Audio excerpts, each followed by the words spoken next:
ninth meeting of the commission. Yeah. This is already the 9th meeting of the commission. We are in our mature phase. Welcome to everybody.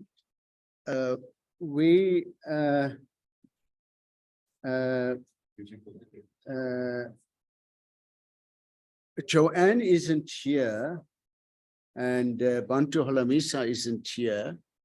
But I wanted to start because I have a facility of 10 minutes, which Crispian generously gives to me, and I can use it in a way in which I want to. One of the things I wanted to raise here is General Holamisa raised the question of the joint energy transition transaction. That has been reports in the newspaper that the former CEO of Eskom has alleged that the money is being stolen and what is happening. We're not really in charge of that, but we do poke our nose in that thing, which we have from day one.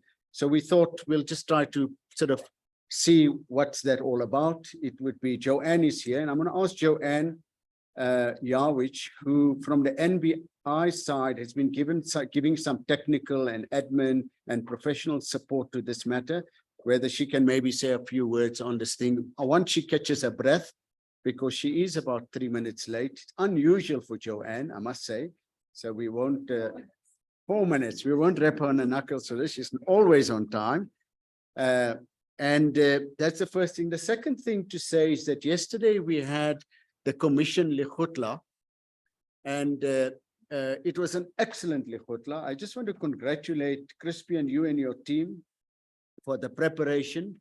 I really think it was a day spent worthwhile, where we spoke more or less about reviewing our work up to now and what are we all about going forward and where should we go to. And the big sort of theme was something which Barbara Creasy introduced, which was what is the phase which we are in now, and let's try to understand that we're in a different phase. And I think a lot of throughout the day people gave a lot of color to that, and we'll get those reports from the Secretariat in time to come. As far as the commission is concerned, there are a few matters that came up. The one is to ensure that there's a bit more dynamic communication between the executive director and commissioners. And the suggestion of the executive director was that he would send out a 2-pager every month, closed report only for the eyes of the commissioners. So he doesn't have to edit it in a fancy way and all of that. Just to say, in the past month, these are the things you should know about that happened, but just a 2-pager, not a whole sort of thesis or anything of that sort. We don't want to burden you unnecessarily, but a 2-pager. We met so-and-so has decided to give us money, so-and-so, whatever else. And if you want to mention in there anything else, staffing matters or whatever else you can, because it will be your communication between you and the commissioners. And we'll keep. The second thing about communication, we said, the Secretariat said they are quite happy, and the Executive Director said he's quite happy if commissioners call him or any of his team members directly for any information they require. You may be meeting somebody. I always choose designate. Let me keep to that. You may be meeting somebody who's going to talk about water, but you want to be up to speed with it. You can call designate. He'll bring you up to speed. He's the country's expert on these water matters. We've got him here with us. We're fortunate. And he probably will help you, even if it's something that's not really directly related to the commission. I mean, we're really there to serve the country. So you feel free to do so. That's the second thing. The third thing is that, Minister, I think you had left by that time, but I had proposed, and usually when I propose, I mean it's my decision and it will happen like that, that we will start off all commission meetings at 8 o'clock. We'll start all commission meetings at 8:15, and at 8 o'clock we will have an informal closed meeting of commissioners. It will be a closed meeting without staff, without the Secretariat, just the members of the commission to talk about any issues that may be on your mind. And we talk about it there because, you know, you never know. Some commissioners may feel they don't want to say something in front of the Secretariat, not about them necessarily, maybe about them too, but it's a facility that in good governance is always recommended that we have. So we will have that facility, and that will give us more. So those would be the few changes, and Nonhlanhla, hopefully you will arrange it in that sort of way. With that in mind, Joanne, as you were walking in, I was just saying that at yesterday's Khutla, one of the commissioners, Holomisa, said that, look, this matter has been in the newspaper, and it would be odd if we just make like nothing has been said. We're not in charge of it. We don't have any fiduciary responsibility. We have very little authority over the matter, but we do try to influence the direction in this. And generally, our influence and our discussions have been taken seriously by government on the just energy transaction and those sorts of things. So Joanne, maybe you want to just talk about what is happening with that money. I think that's what people want to know. Is it stolen yet? What is happening? Is it? Do you think it's about to be stolen? Yeah, I mean, you don't have the answer to all of these things, but a bit of light may just be good for us to be put on the record that we did consider the matter. Okay, so let me start off by saying, kind of talking a little bit about process. So in terms of the Glasgow Agreement, by the end of last year, and South Africa's investment plan had to be completed. That was done. You will remember that the president convened a session of the commission at which the investment plan was made public, and subsequent to that, it was then handed over to the IPG partners at the COP in Egypt last year. Essentially, where we are is that the process is now moving into an implementation phase,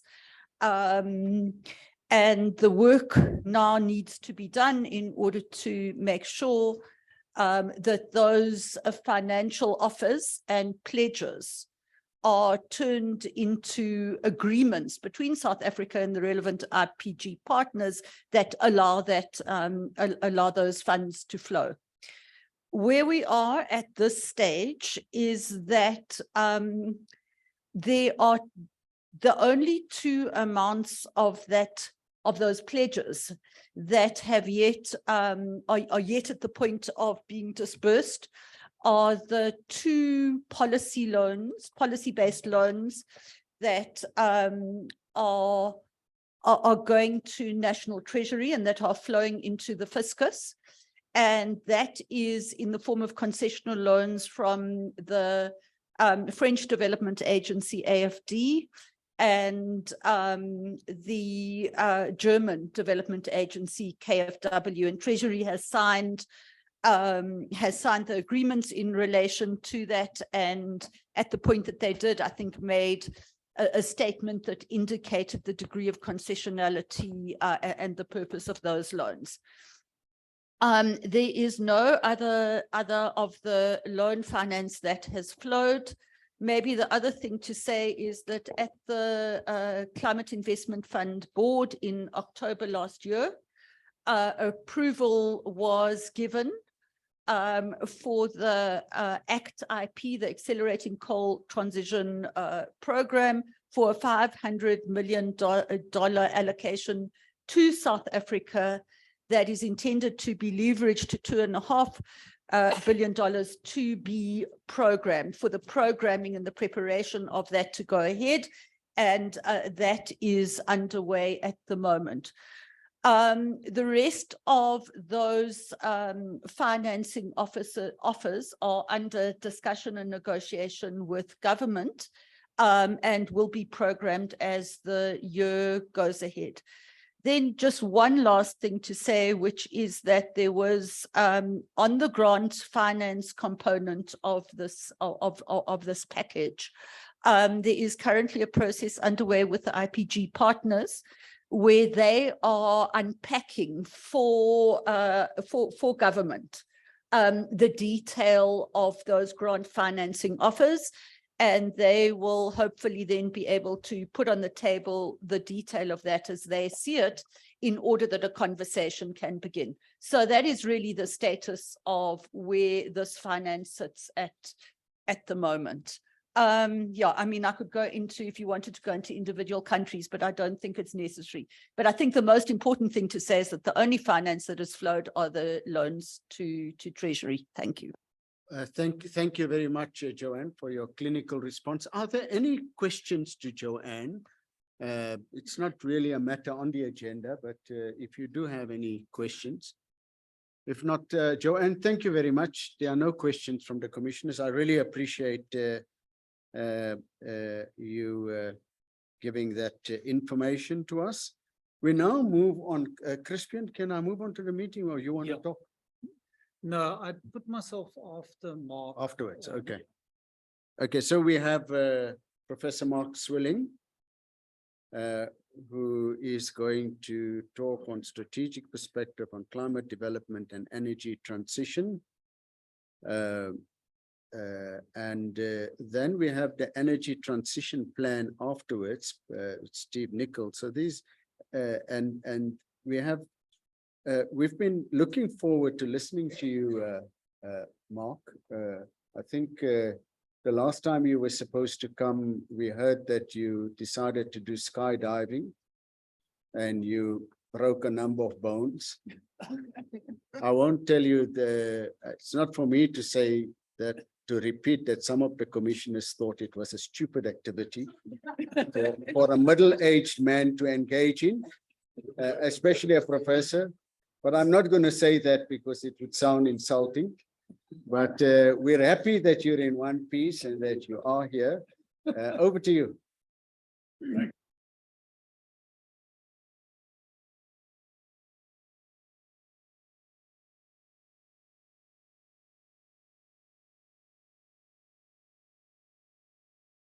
I think if you would have said to me that I'm going to give this talk after a budget speech that finally declares government has given up on the possibility of fixing Eskom, I would have said you're crazy. But that's the new era. That's where we are. And I will come to that towards the end. My starting point is just a snapshot on the growth in investment in renewables. And really the fundamental question is whether South Africa is going to be part of this mega trend of both the growth in capacity globally, as well as the extraordinary growth in the amount of investment, despite a drop in price of renewables by 90% over the last decade. So even with a drop in price, there's a massive increase in the levels of investment. So that's really just to set the context. The total investment in renewables now exceeds the total investment in fossil fuels and nuclear combined. So we also know this picture very well, which is the extent to which we are dependent on coal for our energy generation, one of the highest in the world, 86%, and all the wind and solar resources, wind and solar, that are available to us. These are also our resources. And how we mobilize and exploit these resources is obviously our strategic choice. The status quo in terms of our 15 power stations, we have 90 generation machines spread across 15 power stations. And this is the state of this, a little bit outdated in terms of energy availability factor, but these are the power stations. You can see the capacity numbers. You can see the years they were commissioned.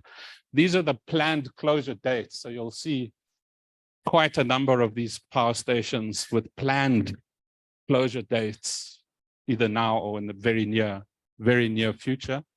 And in the industry, there's this phrase of a dead stop date, beyond which a power station simply cannot continue to operate. And these are the energy availability factors. There's a general narrative that we have low energy availability factors because of old power stations. Yes, our fleet is on average 41 years old. It is old. but they are relatively young power stations like Tutuka that have a very low energy availability factor.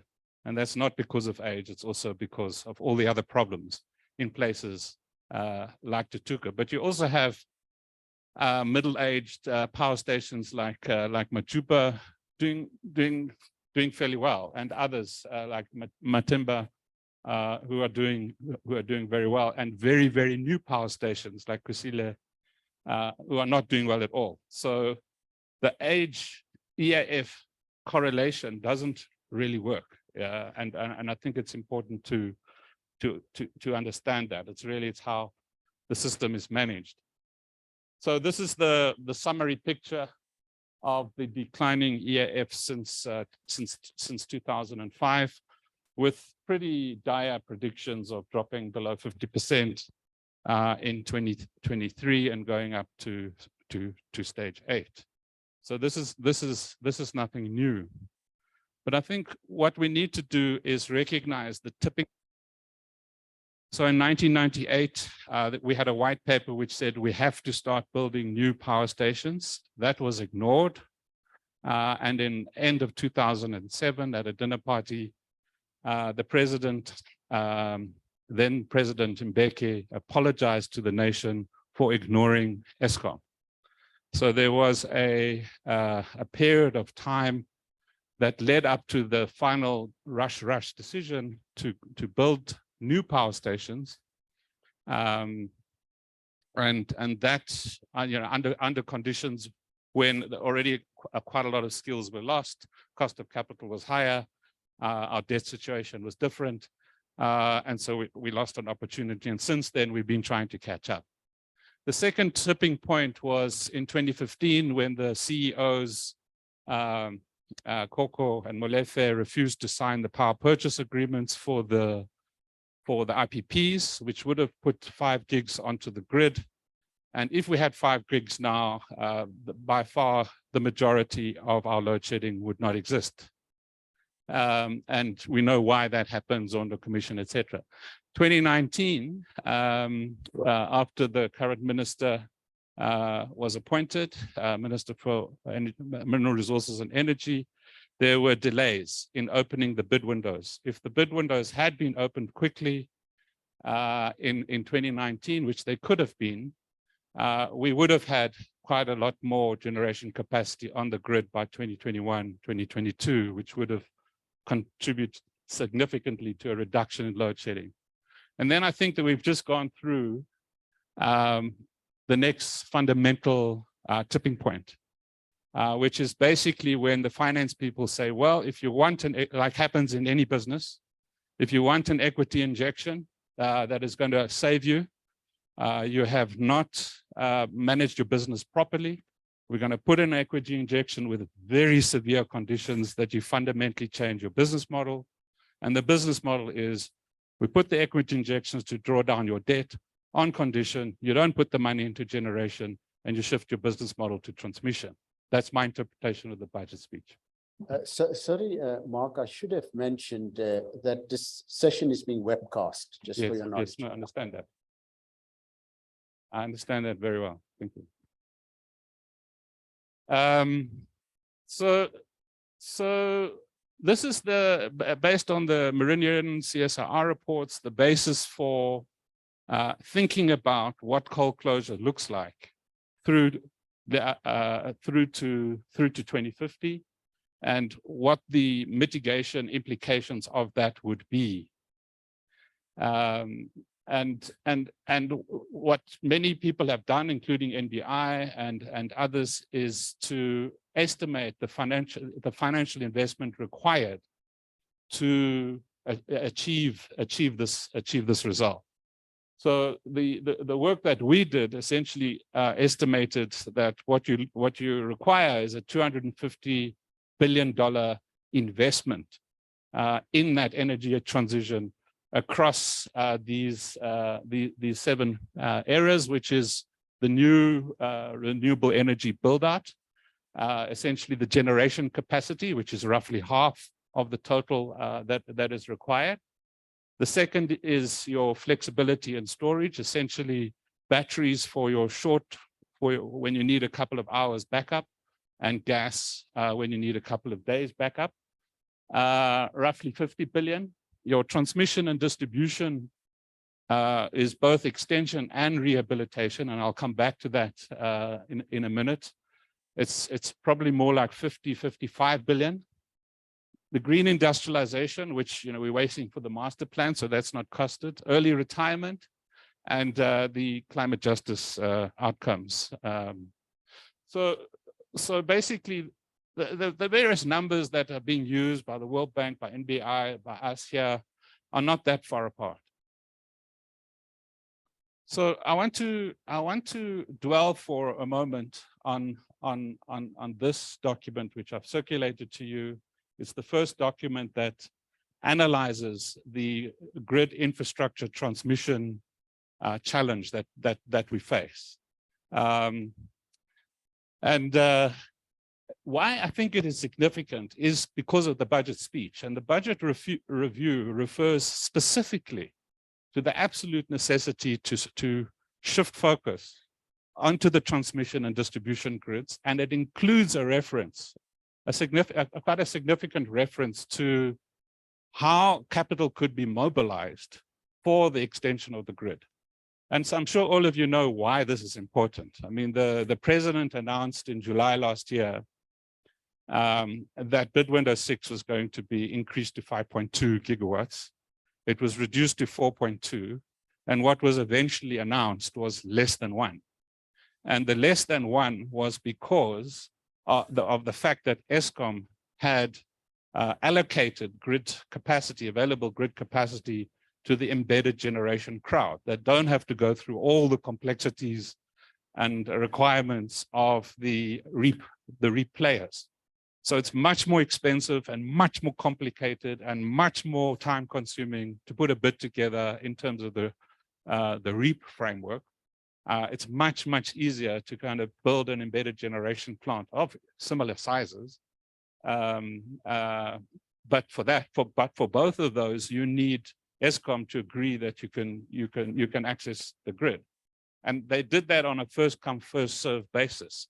So obviously those with fewer hoops to jump through got the bulk of the allocations. And when the replayers got through their hoops, they were told, well, we don't have any more capacity, despite what we may have told you less formally a month or 12 months or 2 years prior.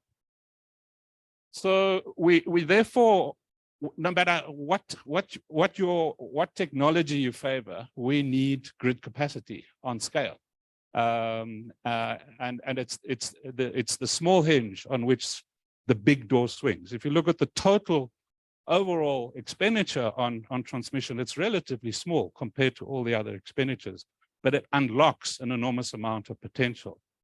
But the lead times when it comes to starting new grid extensions and completion is 4 to 7 years. And so we need to start making a distinction between where we have grid capacity but insufficient substations that could be the focus for short-term interventions, and where the longer-term interventions are going to take place. So that's essentially what we do in this report. So this is where we are now. 75% of existing generation is up in the Northeast, and 78% of demand is in the Northeast. 86% of the of what calls in the industry project interest, which is the interest expressed by developers in building new power plants. 86% of those expressions of interest are in the Southwest, where the bulk of demand does not exist. And so if we are going to decarbonize, if we are going to invest heavily in 5 gigawatts of renewables per annum, which is what is assumed in the Eskom's transmission development plan, what will inevitably happen is that the whole grid capacity picture is going to flip 180 degrees as capacity starts to get built where the resource exists to transmit, to evacuate to where where demand exists. So the implications of this, if you then look closely at the numbers, you have to make a distinction between short-term and long-term investments in the grid transmission infrastructure. And as I've said, the short-term is where there are, to put it crudely, where there are cables on the one hand, but insufficient substations to connect generators to the grid. That's the low-hanging fruit. That's the easy place to start. And if you read this in conjunction with the budget speech and the budget review, that's where the money needs to go.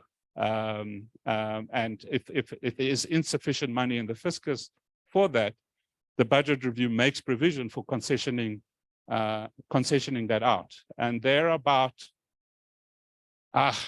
8 or 9 big players in the grid transmission construction business.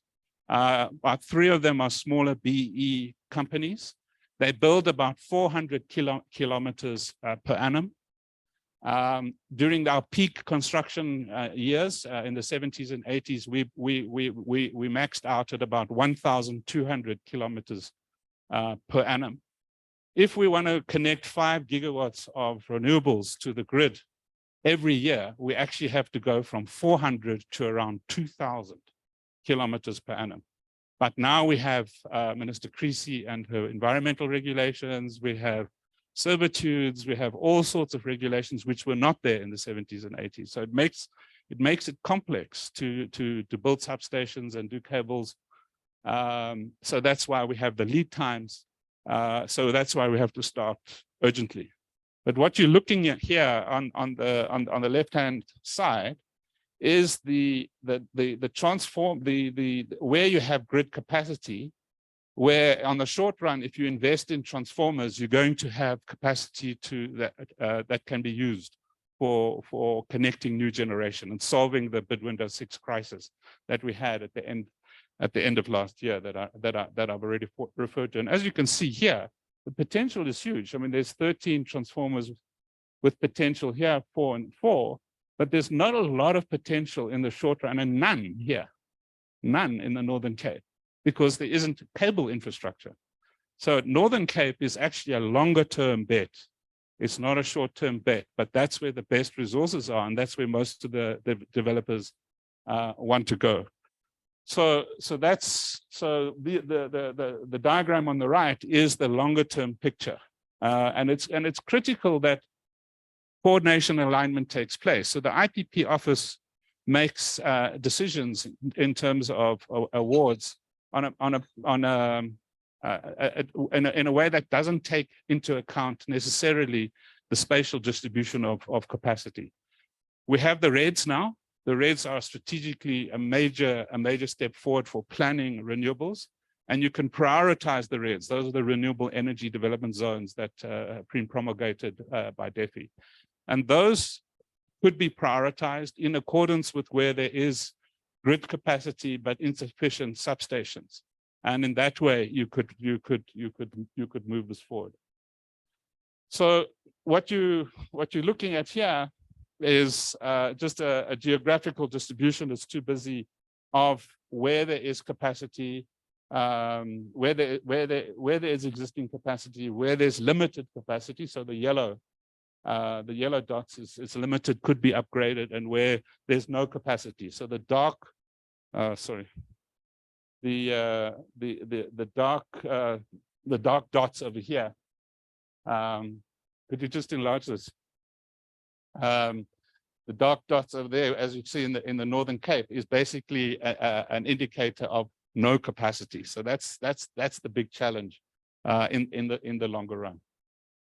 And then just talking to the budget review, which referred to the potential of unlocking capital that is not dependent on the fiscus. These are just examples from Brazil, Peru, India, and Chile, where grid transmission infrastructure was expanded through private sector consortia that were invited under the directionality of the state to invest, either on a build, own, operate basis, or a build, own, operate, transfer basis, or a build, transfer, and operate. or just a straightforward EPC contractor with accessing private sector financing against guarantees.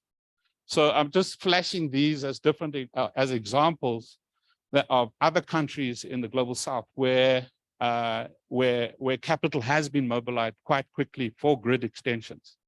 And the reason why this becomes a crisis in many countries making the kind of transition that you as a commission are interested in is that in general, almost without exception, new generation capacity is much quicker than new transmission capacity. And so inevitably, there is always a squeeze because everybody focuses on generation, assumes infrastructure, that somehow you just put electrons on a grid, it's going to get to the right place, which is just not true. And then suddenly everybody wakes up and say, oh, we forgot to do transmission. But by the time you've realized that, you actually have a long lead time in order to catch up. And therefore you fall behind in connecting your generation, sufficient generation capacity to the grid to get the job done.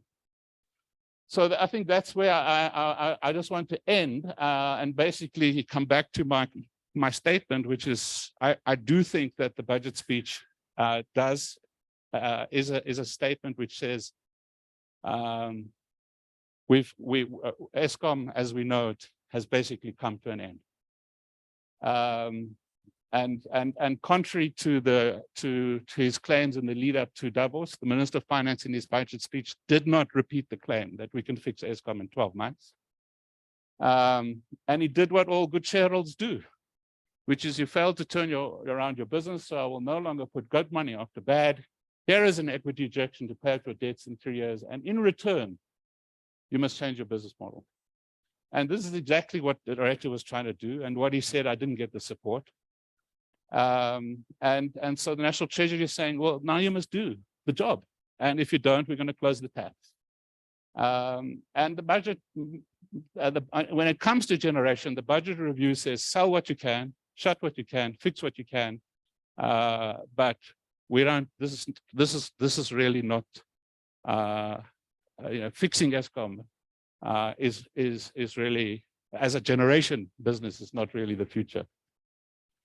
And the other thing about the speech was emphasizing that energy is our biggest challenge. Energy security is therefore our biggest goal. But he also talked about how that is reinforced by our climate commitments. So I think we need to put the generation and transmission story together if we are interested in, and the transmission story, just by the way, is an interesting unifier, because irrespective of your religion when it comes to technology mix, you need transmission. You need it. Doesn't matter what your favorites are in the technology mix. Thank you, Chair.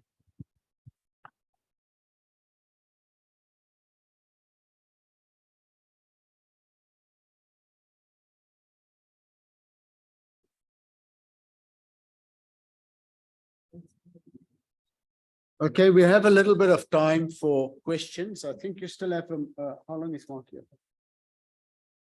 Mark, how much time do you have with us? Okay, so are there any questions? Lebogang?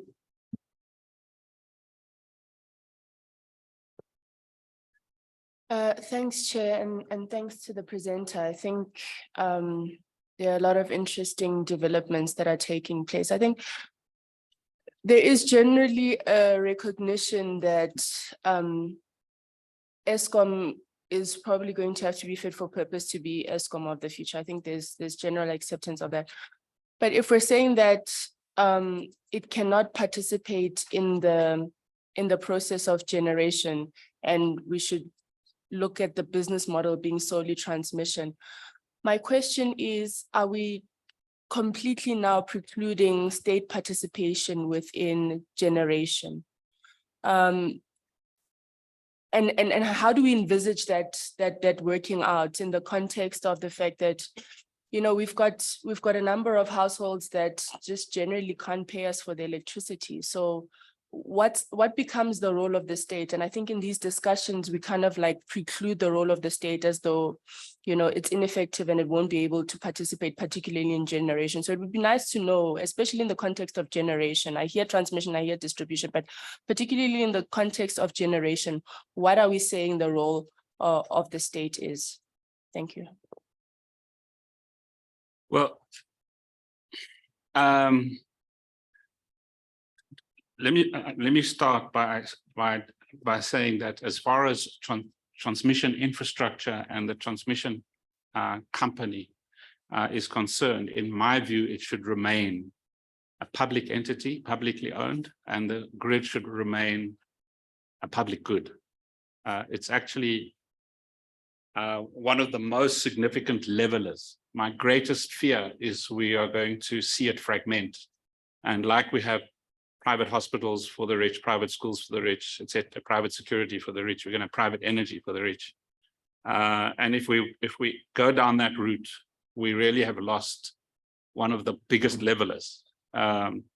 So just to make that clear in terms of transmission, when it comes to generation, you can say ideally, yes, you know, the state should be involved in generation, but in the end, it's a financial question. So if the state has the financial resources to invest in state-owned generation, why not? That could be done through the fiscus or the DFIs. Sure.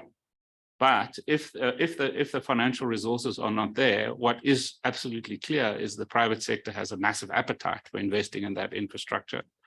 And as long as that is within a framework set by the state, we ensure that it is financed and structured and configured in a way that serves the public interest, the argument would be you actually have no option. Because if you can't afford to build generation capacity, you can't tell people to do without electrons.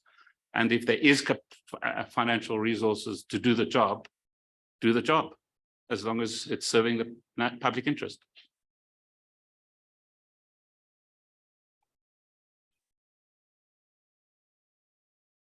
Thanks, Mark. Really interesting insights. Just wanted to ask, in terms of Medupi and Kusile and the coal-fired power stations that we currently have that still have a lifetime, in terms of the asset, what do you foresee happening in terms of ownership there? Well, according to the budget speech, if you can sell it, sell it. In reality, there's a whole bunch of assets there that you'll never be able to sell, and you are looking at stranded assets.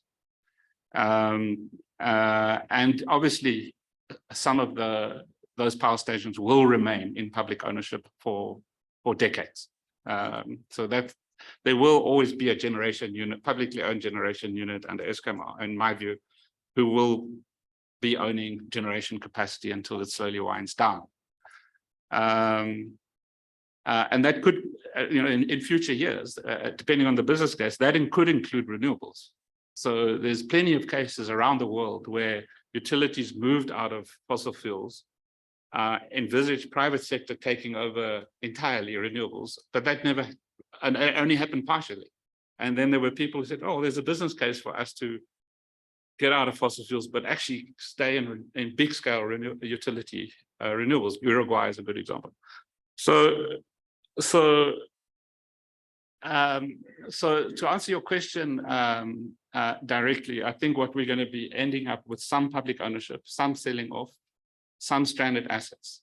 And the debate about stranded assets around the world is becoming very, very serious. And in Europe, there's suggestions even that maybe the European Central Bank takes over some of those stranded assets in the name of financial stability. So, I'm sure the South African Reserve Bank will think that's a completely lunatic idea. But, at a certain point, those stranded assets, big enough, are a very serious threat. Because what stranded assets is basically, it costs more to run something than what you're generating. Thank you, Chairperson.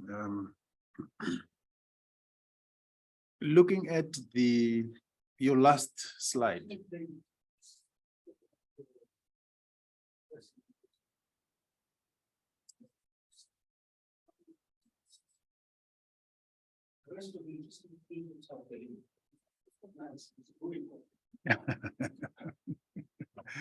Okay. I'm Mek Chawalal. I'm the commissioner. I thought the introduction was fair enough. Okay. I'm going to be.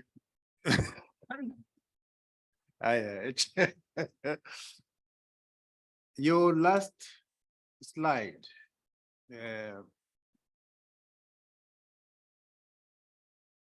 Sees the end of ESCOM.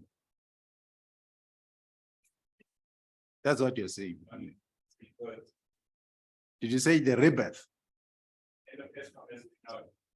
Has been? As we know it. End of ESCOM as we know it. Or as we know it? As we know it, yeah. Okay, right. Okay, exactly. Let me go there because that's what I want to check with you. That's not what government is saying. Right?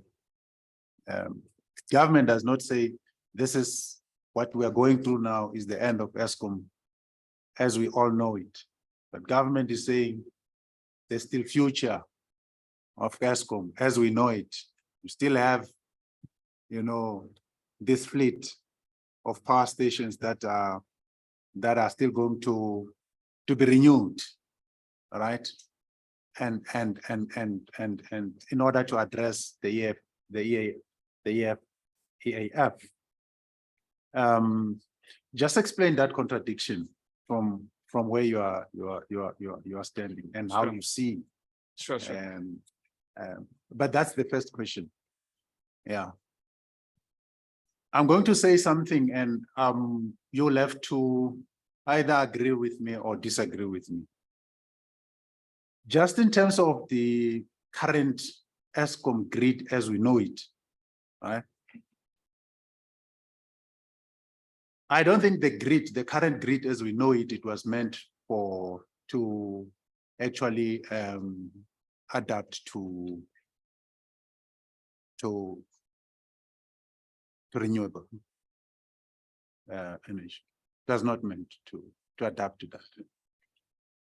And when you hear about, you know, new energy being connected to the grid, what comes to mind is you have got this grid with its 15 power stations running at the same frequency, protected from fluctuations. Anything that you introduce there will obviously interfere with the frequency.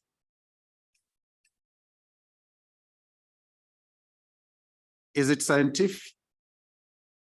Is it scientific that immediately after the introduction of these other sources,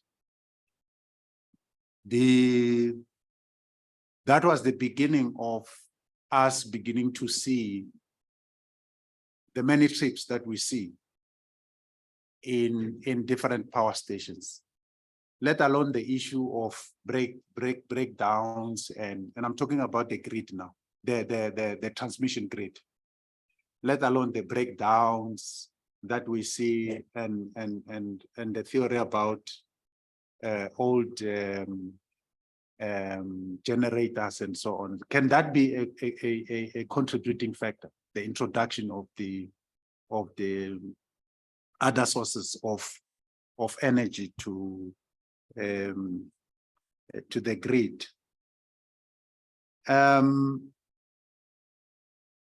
I think the other question was asked by Comrade Leboa.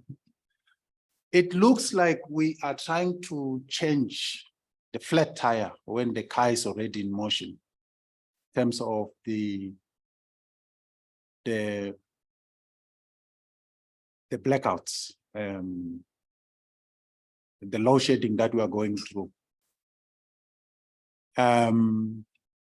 do you see us,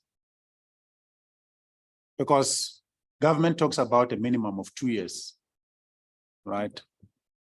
To address the question of load shedding. Do you see us addressing this load shedding challenge in the next 2 years, or must prepare ourselves for more years to come in the dark? I think that's the.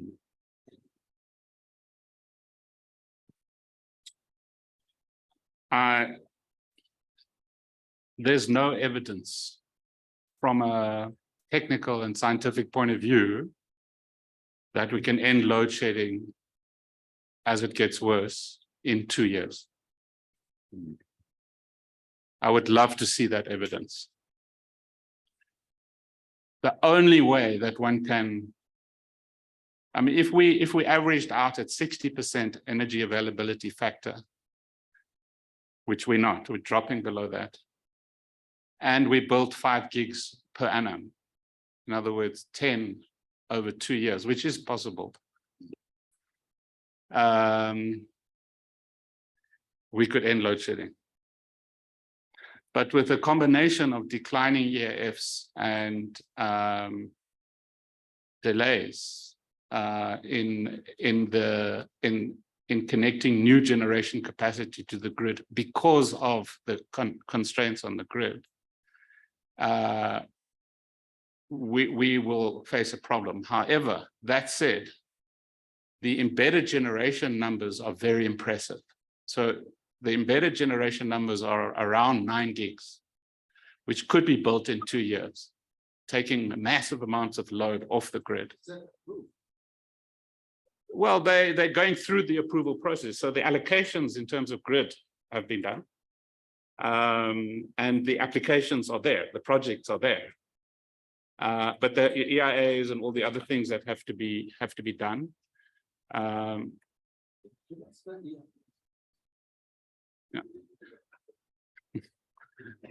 So that's really positive news. And if you combine that with the rooftop solar now that's going to be unleashed like a bushfire as a result of the budget speech. The budget speech is a fundamental turning point, and it comes to unleashing the self-activity of households and businesses to put solar on a rooftop, especially businesses with 125% concession. What that means is the combination of embedded generation plus, and don't forget, when Vietnam did unleashed rooftop solar in 2020, they put 9 gigs onto the rooftops in 1 year. And they overdid, they had to kind of pull it back because it was now too much. But that's what happened in Vietnam, not that different type of country to us. So don't underestimate what can happen under rooftop solar. Unfortunately, many of our factories were closed down because of the 2015 decisions. So we are importing all of this equipment. So if we hadn't stopped, if Coco and Molefe had not stopped the PPAs, the factories wouldn't have shut down, and then the value chain would have existed for us to actually manufacture most of what we need, what we're going to put on our rooftops and in embedded generation. And that would have created thousands of jobs. So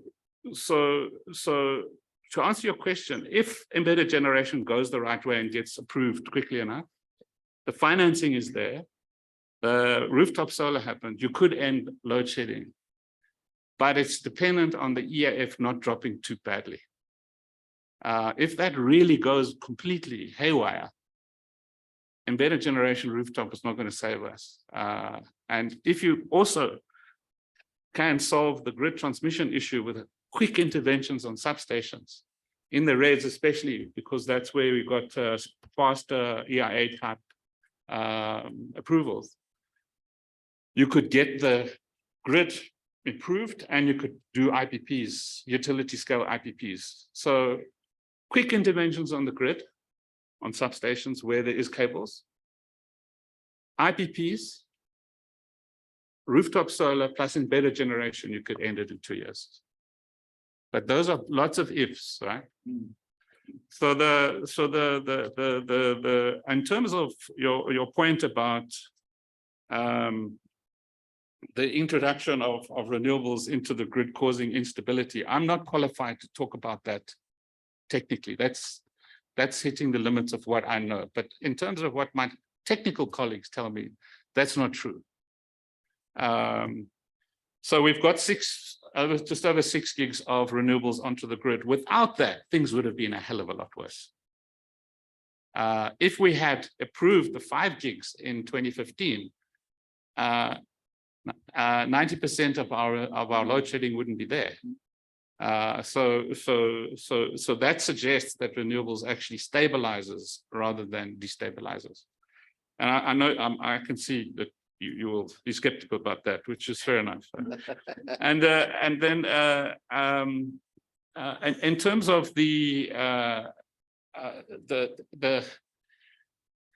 what policy statements say in terms of, yes, we need to fix the machines versus what financial decisions have to be made.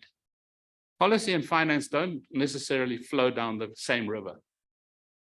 At the end of the day, it's the allocation of capital and finance that really determines where things are going to go. And in a capitalist society. So a lot of money, lots of bailouts have gone into Eskom to try and fix it. And the Minister of Finance made it clear, listen, we're not going to do this anymore because it hasn't resulted in any, you haven't solved the problem. And so we're not going to take over the debt, which is what he said he's going to do back in the medium-term budget speed, because it's too complicated. There are too many complexities taking debt off the Eskom balance sheet. So that now what we have is the reversal. I'm going to give you the capital that you need as the shareholder to pay down your debt on condition that's what you use it for. You can't use it for anything else. And so when it comes to, from a finance point of view, I'm just talking from a finance point of view, and I chair the board of DBSO, so 20% of our book is in Eskom, so it's a worry. So we look at these things closely. Forget policy is one thing, but what the budget speech is saying, fix what you can, yes. Sell what you can so that you can generate income, but you're not allowed to just spend that however you want. We'll tell you how to spend that when you do sell. And thirdly, shut down what you can. That's from a finance point of view, that's what's on the table. I'm not saying it's good or bad or anything. I'm just saying objectively, that's the situation. We got Janse Rabi, who is from the Agricultural Union.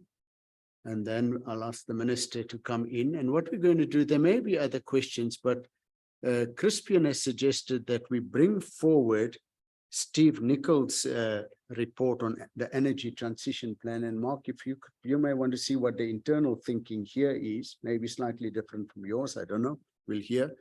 And then we can continue this discussion after that, because it's very linked and it's better to draw that in. But Janse, if you want to come in now, feel free to do so. Chair, thank you. I think I've made up my mind about the questions. They were more for information purposes about the state of the unbundling of Eskom and how Professor Swilling sees that affecting the process going forward. And then more for just for interest's sake is what's happening in our neighboring countries. Are they suffering the same malaise that we seem to be battling with energy utility? Those are not necessarily for now. We can also park them. I can ask them offline if in the interest of time we don't get to address them now. Let's park that question about the regional issue. After Steve's report, we can come to what's happening in the region. Minister. Thank you. Thank you very much. I suppose Professor Swilling is always interesting and provocative.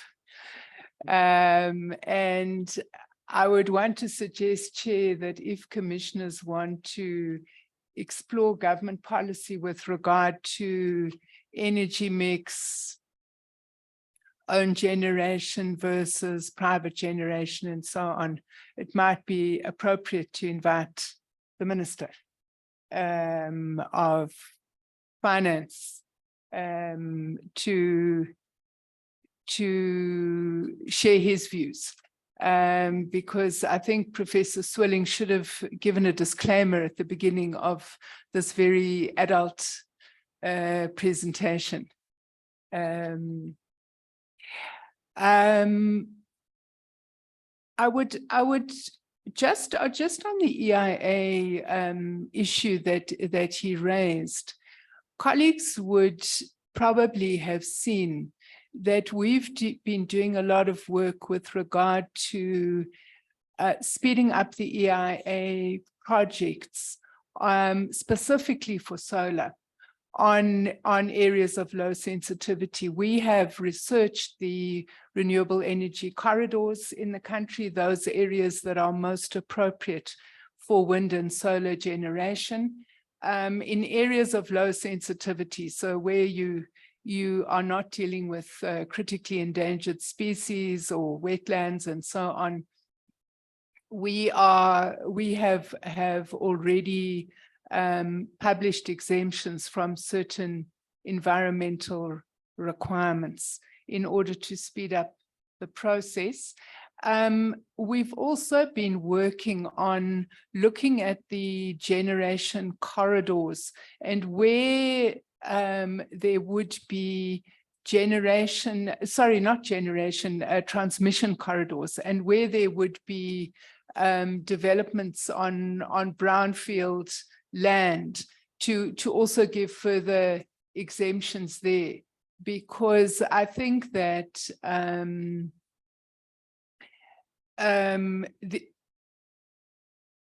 is a recognition that the development of the transmission grid, as Professor Swilling is saying, is of utmost importance and utmost urgency.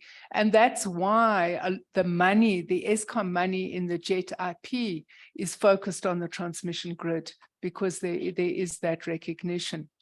I suppose it'll be useful to get Steve's presentation now, because what we want to look at is how does the ecosystem hang together. Obviously, part of trying to get more embedded generation on the grid quicker has also involved lifting some of the local content regulations by the Minister of Trade and Industry. But that doesn't mean that we wouldn't like to see the development of a domestic industry, both in relation to components of renewable energy generation mechanisms, as well as battery storage. And I suppose that links to yesterday's discussion about labor market interventions in areas such as Mpumalanga. So yeah, let me pause there, and then we can allow Steve's presentation, which I think will be most helpful at this point. Thank you very much. Steve Nichols is a member of the Presidential Climate Commission Secretariat and one of the country's specialists in his fields. And Steve, over to you. Yeah, good morning, everyone. I need the clicker as well. Thank you. Yeah, good morning, everyone. Thank you for the opportunity.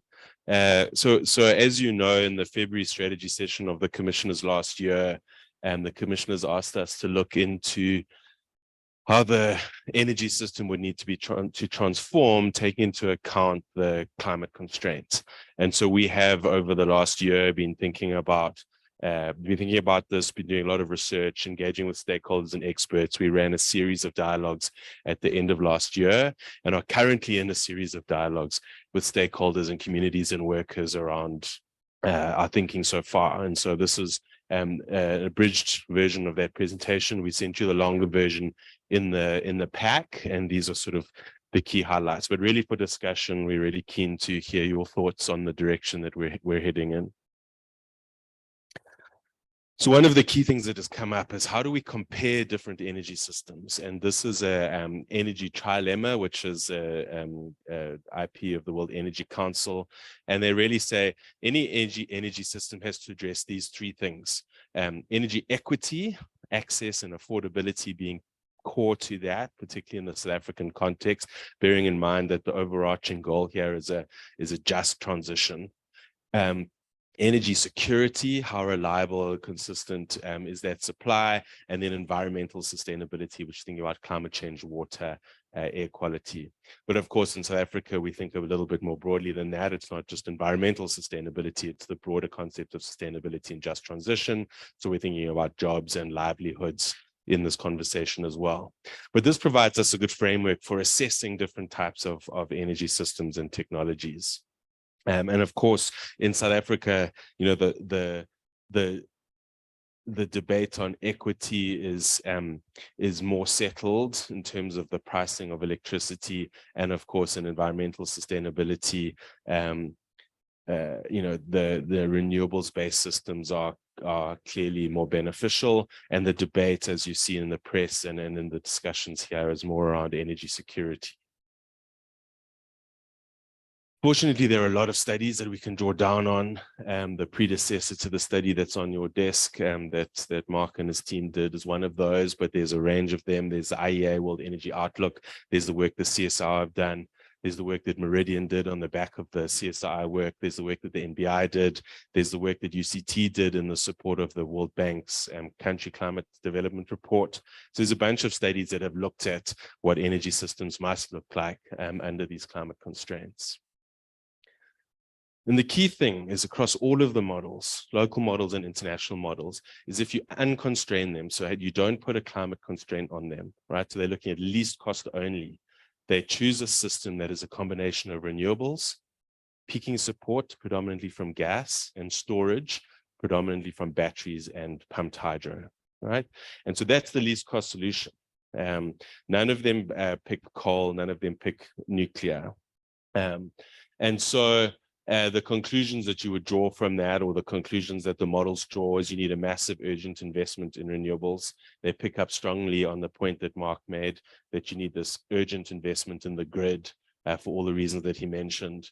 There's this limited role for gas for peaking, lots of investment in storage, the need to manage inertia and frequency, which has been brought up as is the key risk. So as you transition from the system that we're in now, which is predominantly coal plant driven, to one that is predominantly renewable driven, the key concern is the variability of that power and how do you deal with that. And the way that that commonly manifests is in challenges around frequency management and inertia in the system. So how a carbon constraint would change the system is it really just changes how quickly you do those investments.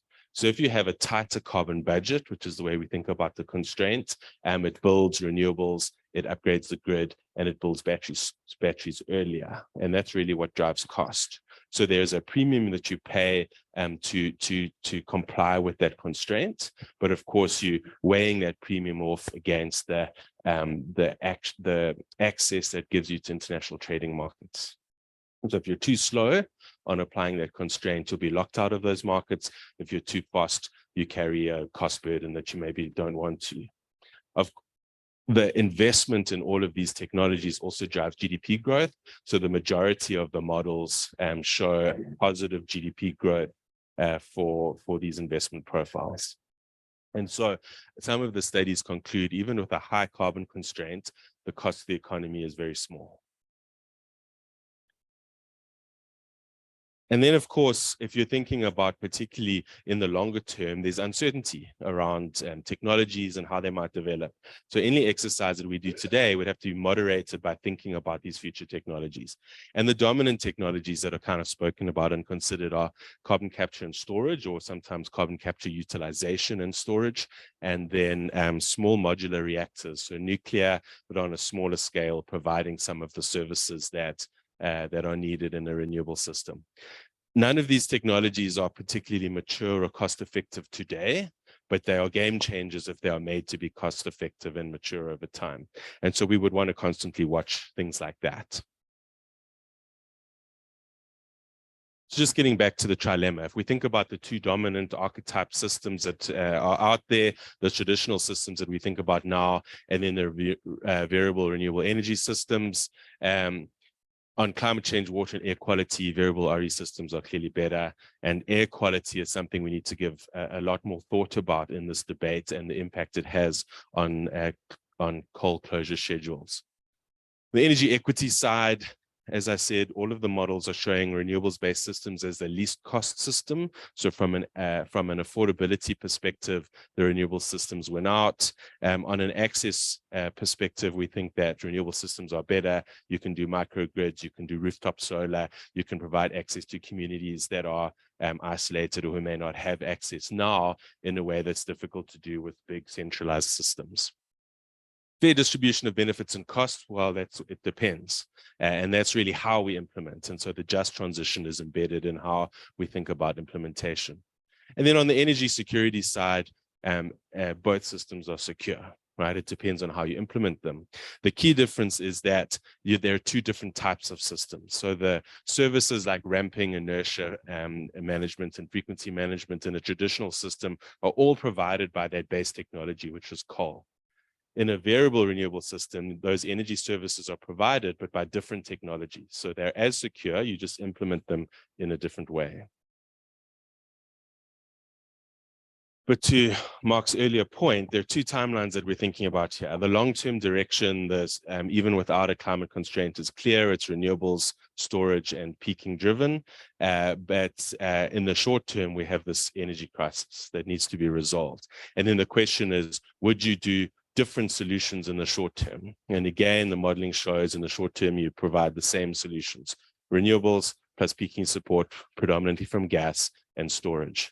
And the models are pretty consistent on that, and are supported by basic things like you can build these things quicker. The only thing that you can get onto the grid in the next 2 years is renewables, and perhaps some gas if you use Europe-style efficiency. And so in the short term, these are the solutions that also will help us drive reducing load shedding. So the other key framing thing, and to Mark's point, is the short-term solutions are constrained by the grid. So are the long-term solutions, but they're also a constraint in the short term. And so a lot of the experts we've consulted with talk about changing the way we think about procuring renewable energy in the short term to focus on where there is grid capacity available. So not where the best generation sites are, but where we can actually put power on the grid. And that will require some reforms, particularly in how the REIPP process works, and particularly thinking about transparency on grid access points. And this kind of spatial plan has a number of advantages. First of all, it can be communicated to the public in a way that allows them to track progress. And so we can give clear guidance and hope around the pace at which load shedding will be resolved. But we can also do things like knowing where these renewable energy installations will happen. We know how much steel we need, where we need it, what kind of roads need upgrading, what kind of port infrastructure needs upgrading. And so we can be very explicit about what our plan is. There are other advantages in terms of where you put storage. And so if you co-locate storage with the renewable energy on the transformer side of the grid, you can kind of flatten out that supply curve and get better cost efficiencies. So there are the just transition is key to all of this, and there are a lot of really important initiatives that should continue, but there are a couple of key just transition initiatives that we are thinking about that I will pick up in our sort of particular focus areas. And of course, there are also a whole bunch of energy related and things that are happening through NECOM and through other initiatives, and they're all important. And so we're in a situation where we need to do all of these things, but in our recommendations, we've thought carefully about what we think the sort of priority interventions are. And these are kinds of the things that we're testing with you and hoping to get some feedback. And so these are really the high level recommendations. And the first one is focusing on the short-term spatial plan that maximizes grid access. And then we can start to deal with some of the broader ecosystem issues as well. It gives us clear direction on where things will happen and therefore where we can co-invest in things like localization. There needs to be some large-scale governance reforms, and we've spoken about many of them already. The establishment of an independent grid operator that is state-owned and directed is key. Making queuing systems more transparent, I mentioned. And pricing is a key component that we need to talk about. Pricing that allows cost-reflective tariffs and that disaggregate the fees that you pay for generation and the fees that you pay for the grid. And then the kinds of things that go with that are sort of setting up a day-ahead market. A huge drive on energy efficiency, storage, and demand-side management. That's something that we haven't talked about so far. All of the models assume energy efficiency targets close to the National Energy Efficiency Strategy, which are in the range of 30 to 40% for industry and of similar levels in other sectors. And that's an area we're not really focused on. We're not focused on in our funding discussions. We're not focused on in our policy discussions. There are some good projects, but it's really fragmented. Investing in the grid. So the first part will require some investing in the grid in the short term, but this long-term investment in the grid that Mark gave really excellent detail on is fundamental to how we protect our long-term generation. Otherwise, we're going to be in the same problem in 10 years' time. And then the three just transition components that we think are really important to be thinking about is supporting public, private, and households renewable energy generation and storage. We've spoken about that. Ensuring that there are measures to support those that are most impacted by load shedding, particularly SMMEs, particularly those that require electricity. We think of barbershops who need clippers. You think of food storage, particularly in spaza shops, so refrigeration, those kinds of things. We need to be able to provide incentives for those organizations to continue under what we could have for 2 to 3 years of load shedding. And then the final part is thinking about pricing and the role of free basic electricity and making sure that the free basic electricity allocation actually reaches communities. Currently, there's some evidence to say that it doesn't. And then finally, thinking about economic diversification. And our core thinking there is we can't just focus on renewable economic diversification. We have to be thinking about broad economic diversification. So renewable energy and localization will create jobs to a degree, but you're still not going to solve upwards of 40% unemployment in provinces like Mpumalanga. And so you need a broader investment in other sectors that are creating jobs and sort of thinking about the economic health of those regions most impacted by coal transitions. That's a quick rush through of our conclusions from the last year of work, and really looking forward to discussion and feedback. Thank you. Thank you, Steve. Don't leave, because there may be a few questions. These recommendations, how far are we from finalizing our recommendations, and what more work and what process are we going to go through? Just before I comment on it, just want to understand the process. Yeah, so we're in the process of presenting these recommendations to the various stakeholder groups, and we're kind of doing it in 2 stages. We have one session, which is more an awareness raising. This is where we've got to. This is the work we've done, pretty much what we've presented to you now. And then we have a second session scheduled with each of the stakeholder groups to get their detailed feedback, give them some time to think about and consider those. And so we've had engagements, we've had sort of pre-engagements with business, labor, and youth. And we are going to have the second sessions as well as the other sessions with the rest of the social groups as well as the faith-based community. We will then take into account all of those considerations and suggestions, and hopefully people will point us to better data and better resources, and we'll update our thinking.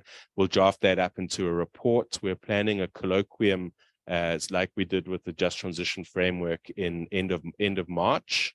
And then we will again adjust the sort of recommendations report itself and hopefully send that to commissioners for review beginning of April. And then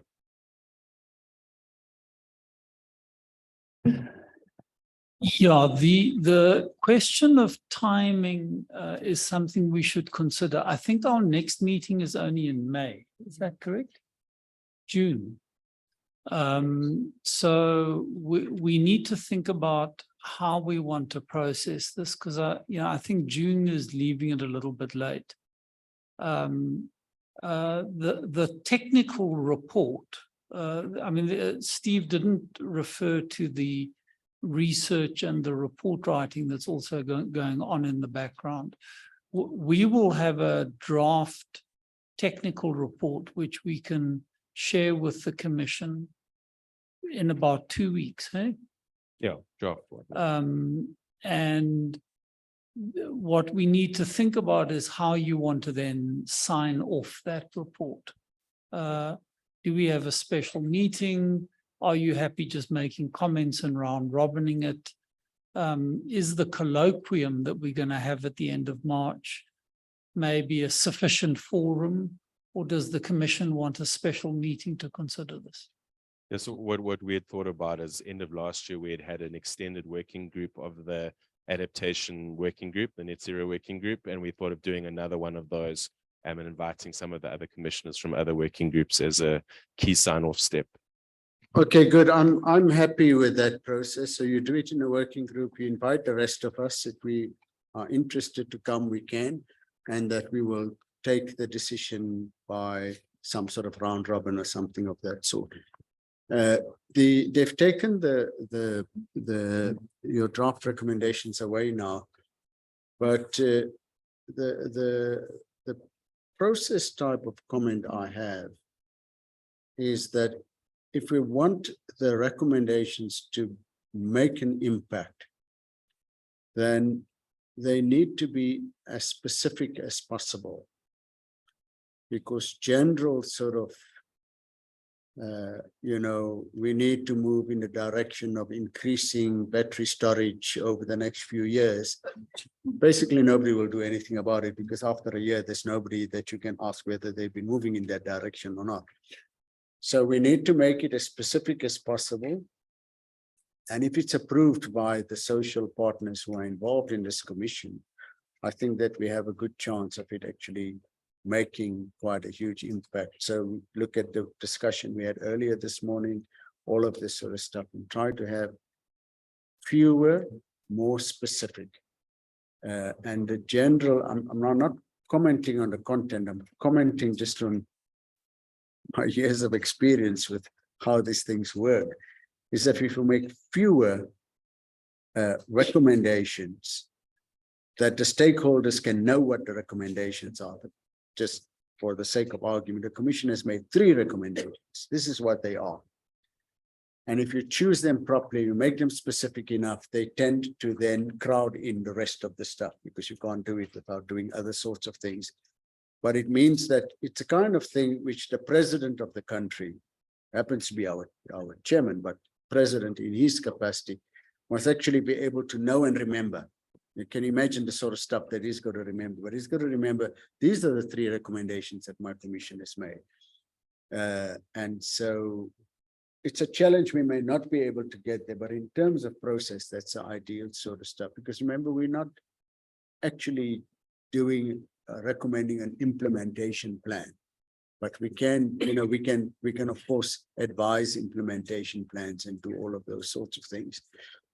The people in this room and amongst the commissioners will be able to assist us a great deal, because the recommendations are not only for the state, but a big part of it is for the state in one form or another. And we've got our cabinet ministers who are here, we've got the IDC who's here today, we've even got the DBSA who's here, we've got the secretariat to the Just Transition Plan who's here, and we've got the people here who can advise us what those punchy things would be that would actually cut through and make an impact. Are there any questions or comments or agreements or disagreements or anything of that sort?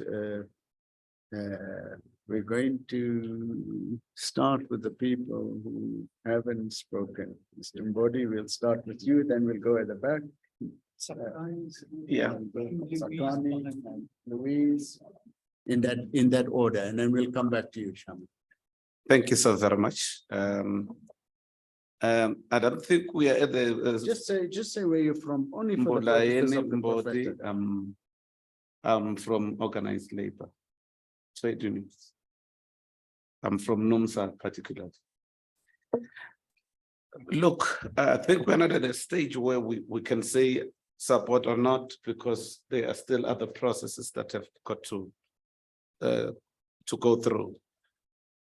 At the back of your mind in preparation of this, is there some lead time with regards to the new grid, when this new grid will be fully operational? When I say fully operational, I mean when it would have capacity to accept that which is new that needs to come. Number two, at the back of your mind, is there any quantum of spend connected to that?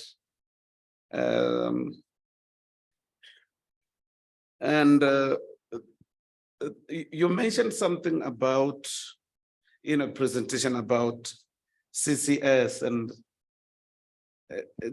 the question, is there any hunger to look at all those technologies? Is there any hunger? Because, you know, let me just give context of why I'm asking that question. This thing has been raised all over and again, the issue of CCS, and somewhat with outright rejection by others. So we don't even have to look at it and all that. Now I see there you are saying there is, this is yet to mature, but is there hunger that is displayed with regards to following through the researches and how far this can assist, or we are stopped by the rejection that is not concerned with the facts of researches and whether that CCS can help us as a country? Or are we having somebody somewhere, I don't know if there are other countries who are saying you don't even have to look at it. If there is something such as that, please do mention. I also had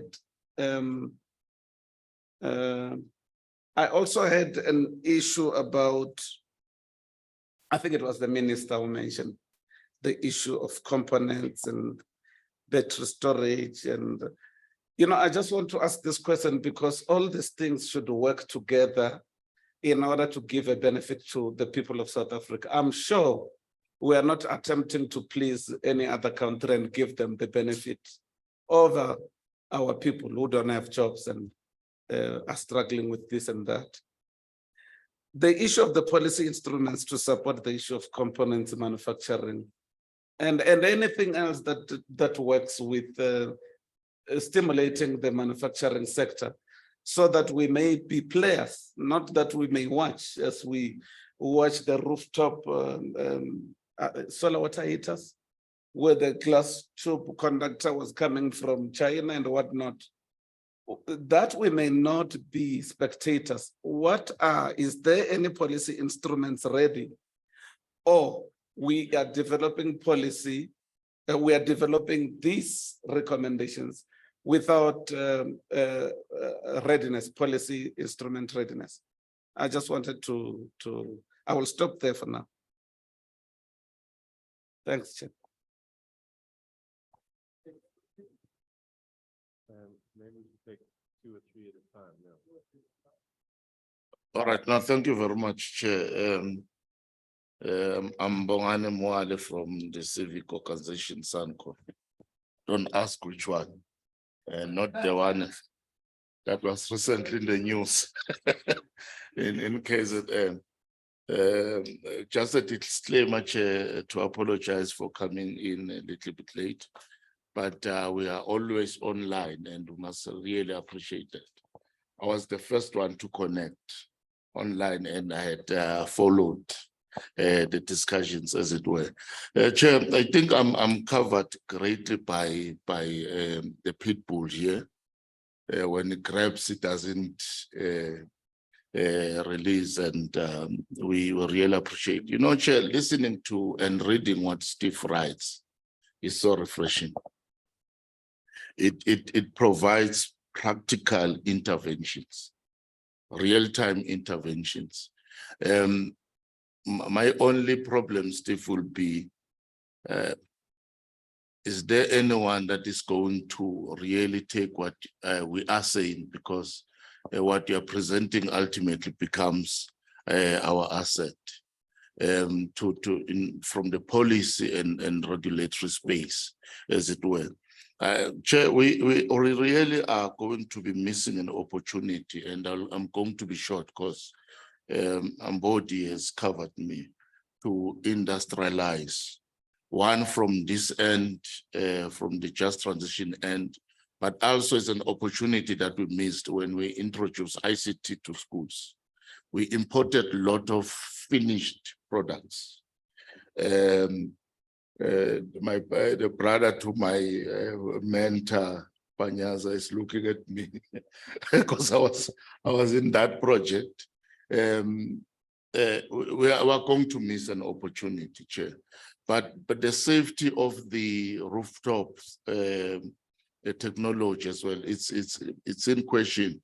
Recently, we saw a house in Kempton Park gutted because everyone now that is seeing an opportunity, well, as business people will do, especially SMMEs, and they are not expert.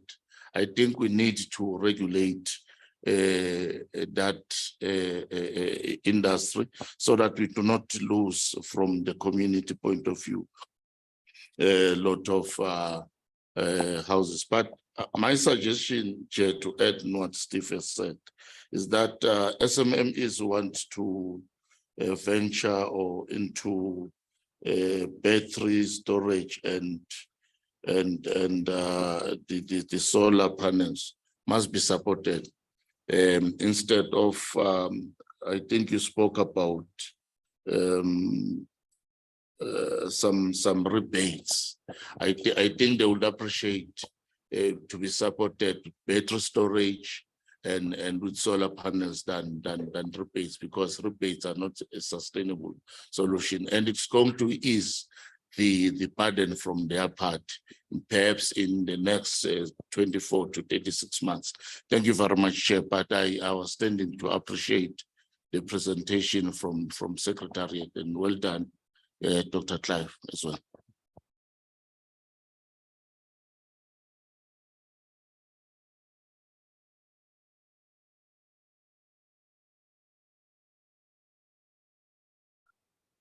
Want to come in later? No, I'm coming in now, Chair. No, thank you, Chair. Thank you, Mark and Steve. Princess Zakani Nkambule. I represent business, Black Business Council. Our members are not all Black, but we represent Black. We represent both big business and small business. IDC and DBSA are members. I think my first question, I'm happy about the localizations part in terms of where we're going. I think we still have to have those discussions so that we can concretize our localization, as well as enterprise development is going to happen. I think my question is, which comes from some of our members, is that in terms of jobs, look, we always talk about jobs will be created in the renewable space. There'll be reskilling, but on a pound to pound, renewables have low requirements, operating requirements. Then how are we not going to lose jobs as we are moving towards the net zero? So that's my question, and I think we might need, because there's that assumption, we might need a way of responding to that. We're not talking about solving the 40% unemployment, just on moving from the coal-fired power stations to renewables. Are we going to be able to, in terms of numbers, Are we going to be able to maintain the same numbers or do better?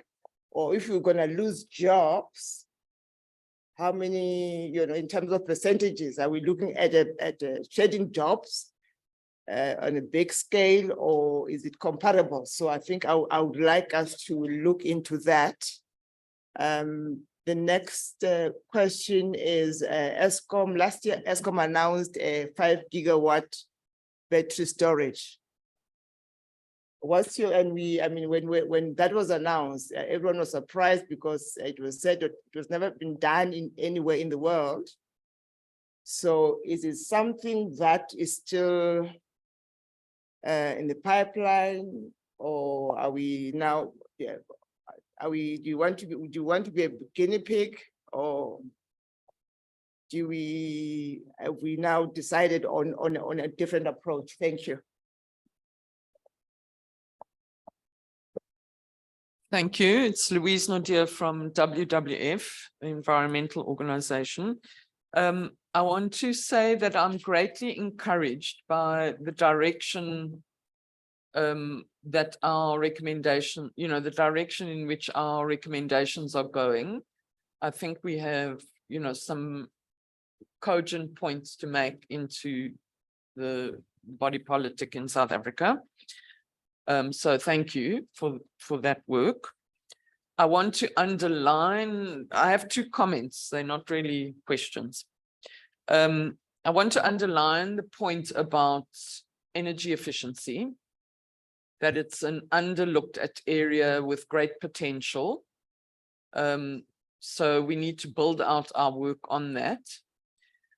WWF, NBI, and C40 cities convened something called the Alliance for Climate Action. And this point actually came up from our members in a recent member meeting. And the Green Building Council is one of our members. And I mean, Steve, I'm sure you're aware of them, but they have some very good recommendations to make about how to achieve energy efficiency in buildings, which also links to our deputy chair's point yesterday about government procurement, that one can also make recommendations around that. So that's the one comment. Then the other comment is this issue of peaking support. You all knew I was going to raise that day. So for me, it's the issue, it's more about the issue of variability of renewable energies than peaking support, because to deal with peaking support, you just overbuild renewables so that you have more than enough in excess of when the peaks, the demand during the peaks. And it is certainly true that renewable energy is variable. South Africa has tremendous wind and energy resources, as we have looked at earlier today. So, it's going to be the rare occasion when there's been no sun and no wind for days and storage can't carry us. So we do accept that in that time, and we can't predict, as Steve is saying, from where we sit right now, we can't predict the learning curves of technologies around energy storage and innovation in those kind of arenas. So where we sit now, it is true that we probably will need some form of a backup for those very rare occasions. And that may certainly have to be fossil gas. While we ramp up to become the Abu Dhabi of green hydrogen. But this only becomes a problem when renewable energy is more than 30% of your energy supply mix. So in our recommendations, I would like us to look at the timing of that. At what point will it actually become a problem? And then this issue of the learning curves of other technologies come in there. But what is really concerning us is the extreme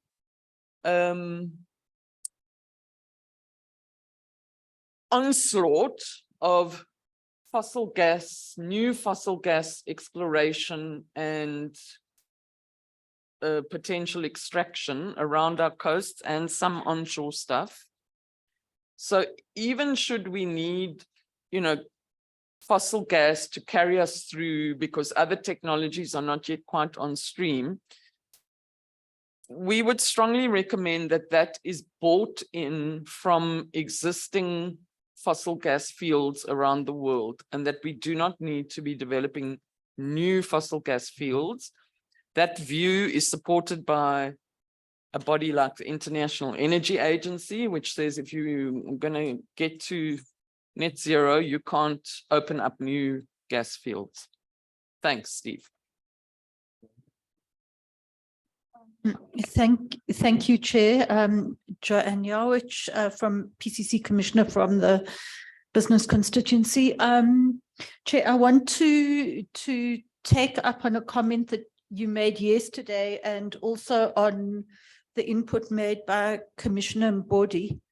And the first is really that, as you said yesterday, this commission is not made up of experts, and we are engaging around a set of complex technologies, many of which are in their early stages of development. And in particularly the public conversation, there's a lot being thrown around saying the solution is CCS or small modular reactors or direct air capture. I don't know, all of these things. I think it would be very important that before we make these recommendations, that the Secretariat supports us by providing almost a set of fact sheets on what are these technologies, what is their stage of development, both locally and internationally, and to what extent are they being utilized across the world. Because I think otherwise we end up in a situation where we're saying this is the solution, but when you go into it in a bit of depth, actually it's there's 20 years before this is a technology that is capable of being deployed. So it's almost a plea for some capacity building of the commissioners so that we can engage with better information on these issues. My second comment relates to the issue of the issue that has been raised around economic diversification, job creation, and the potential to build new economies. And I really do think that it would be very useful for the Commission to engage with the South African Renewable Energy Master Plan and some of the other work that has been done around specifically what are the value chains in a much more granular way. What are the value chains where, in fact, we have a set of either installed manufacturing capacity or the intellectual property or the skills base in order to be able to build those new industries and new value chains, including, I think, importantly, the potential of new minerals. So just two suggestions that before we make these recommendations, we do the one and engage with the other. Thanks.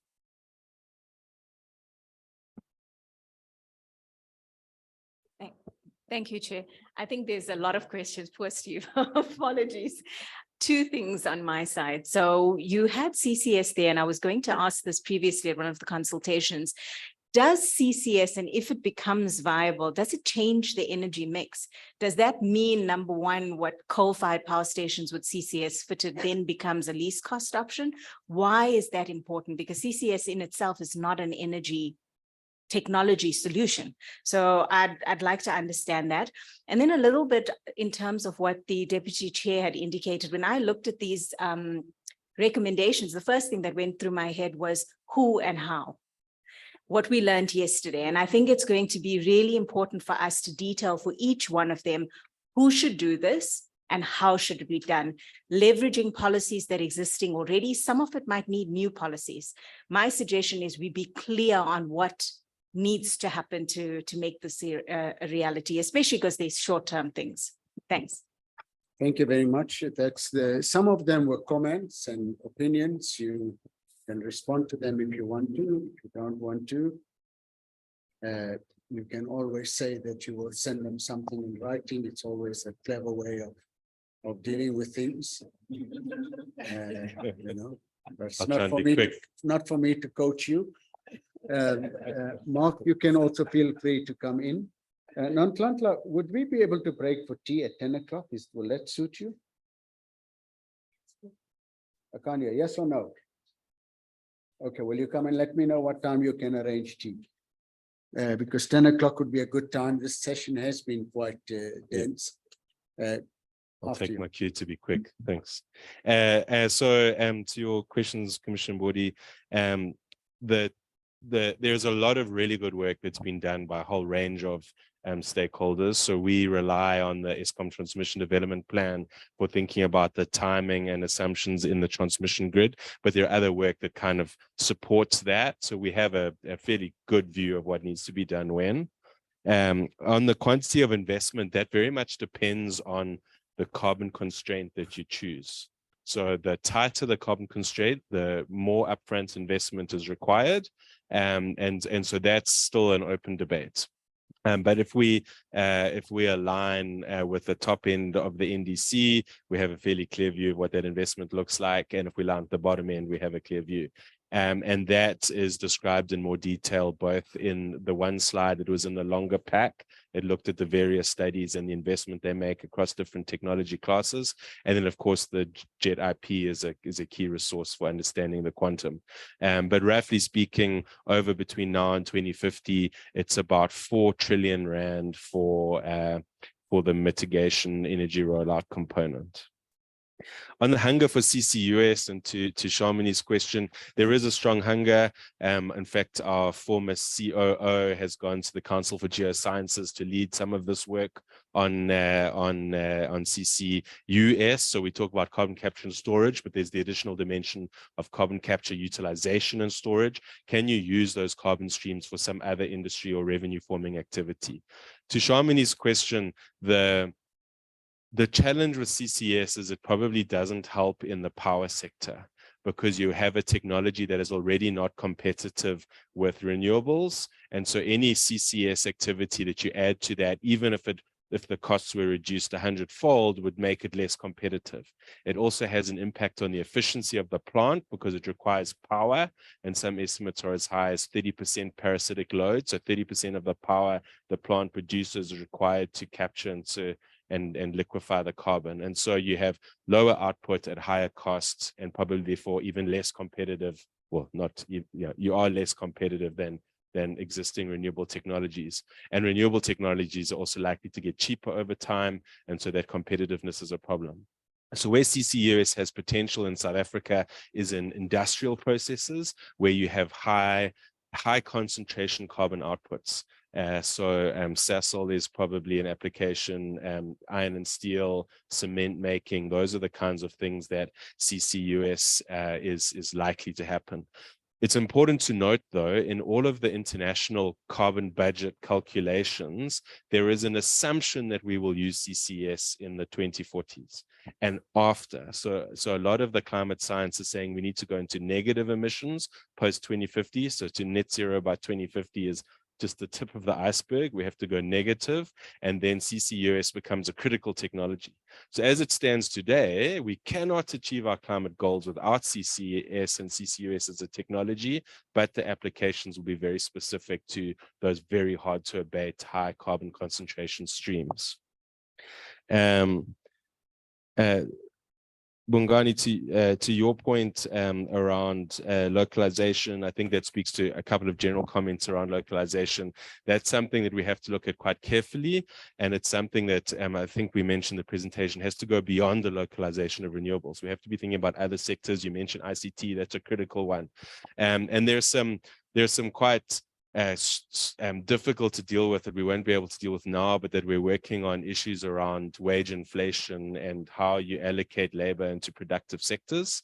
But thank you for your comment. We will take that into account. It's a kind of The question of jobs is very complicated, and partly because a lot of the studies have shown that we will create more jobs from the renewable energy transition than will be lost from the closure of coal. However, those jobs are not like for like. So you're trading off unionized, highly paid, highly qualified long-term jobs for lower paid, sometimes temporary jobs in the construction and maintenance sector. But on the whole, the net amount of jobs and job years is higher than what would be lost from coal. The issue is, how do we manage that transition? How do we reskill? How do we try to transfer some of the hard-fought collective bargaining agreements that are currently embedded in unionized workers to ones that may not be unionized or would be unionized in a different way? So there are some complicated questions around that. And then there are regional complications in that the job gains from renewables are at a national scale and not at a local scale. So CSIR, through their co-benefit study, did some work on what would happen in Mpumalanga and the kind of renewable penetration that you would need in Mpumalanga to have a one-for-one job swap of lost versus gained. And it's quite high, so we're not certain that those levels are achievable. So you may have localized job losses, which gets us back to the economic diversification conversation. That's the important thing from a just transition perspective. We need to be able to create more industry to support small SMMEs, as Commissioner Wale said, so that you have these jobs that are more stable, more well-paid, more permanent over time. And that's something that we're working on at the PCC. So there's a lot of work that sits outside this the electricity recommendations process, and the main one is the employment strategy work that we're doing in Mpumalanga.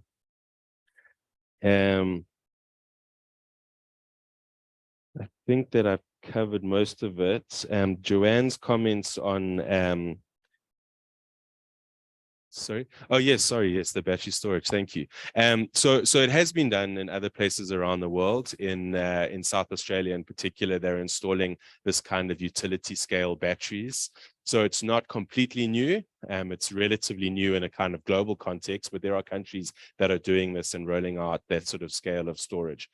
So it is an important step in the process, and we will learn some things from it, but it is something that's being done around the world. So Joanne, we are working in the background on sort of fact sheets for each of these technologies and maturity curves. That is something that we are currently researching. And I think the key thing is to remember this distinguishment between the short and the long term. None of these technologies are really mature enough yet to influence the decisions we make now, but in 10 to 15 years' time, they may be. And so the decision that we make now around getting out of load shedding is not going to be predicated on any of these technologies. It's made on decisions that we have now. And then I think I've covered your points around economic diversification. We are talking about SARAM. We are exploring different models for how you would work out what else to do. The hardest problem to solve in this conversation is, how do you stimulate new sectors that don't exist? And we're doing some work on that as well. I think I've covered. Good, thank you, Steve.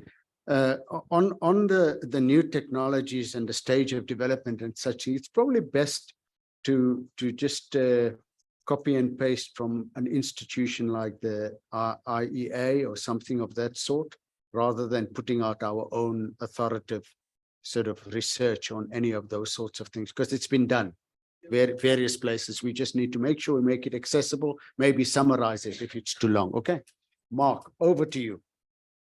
Yeah, just two brief comments, I think. Thanks, Steve. It's really good to hear your thinking and the PCC. I agree with your comments on CCS. The rule of thumb on CCS is that you'll take out a third of carbon and you'll increase costs by a third. So that's just a rule of thumb. But technologies are shifting. On jobs, the factual record according to the IPP office website is that 5,000 jobs were created per gigawatt in the construction of our REAP projects. And we've done over 6 gigs. So let's assume 1,000. Let's assume 5,000 jobs per gigawatt, and if we average out at 5 gigawatts per annum, that's 50,000 jobs in the construction process, but it's continuous. So once you start with renewables, you can't stop. It's like mainlining, you know, you're an addict. After 20 years, you have to rebuild. So you never stop building renewables, which is good for the economy. But as you build more and more renewables, there's more and more permanent jobs per terawatt hour of ongoing production. And when you work out where we will be by 2030, 2040, it's a substantial number of jobs. But I think much more importantly, as the Minister of Finance said, without energy security, we actually have no growth. So really, the real job gains are in making sure we have an energy system that allows us to grow. And that's the real gains. The other fact is that if the whole world transitions to renewables, you'll need more steel, more copper, and more cement and more rare earths than if you stayed on fossil fuels. So we have most of that, which is why the Chinese are trying to buy the rare earth mine in the northern part of the Western Cape, because they want to control all the rare earths around the world.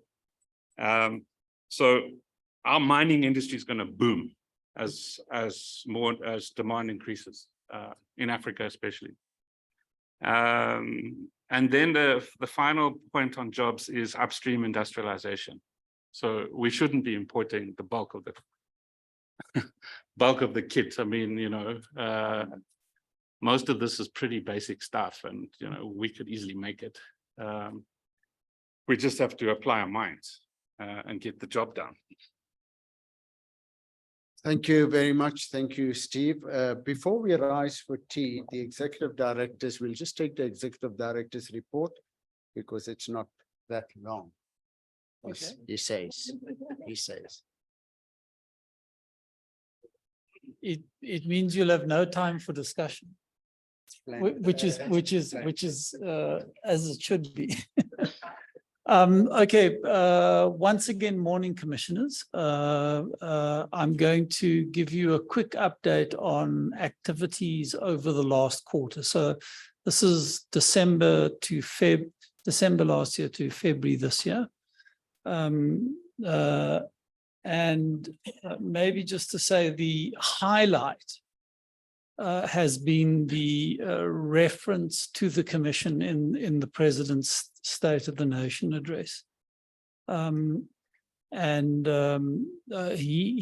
in fact did it in the context of the energy crisis.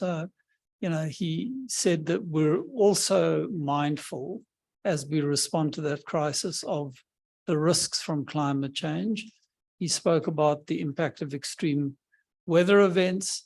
He reaffirmed our commitment to a just transition to a low carbon economy at a pace the country can afford and in a manner that ensures energy security.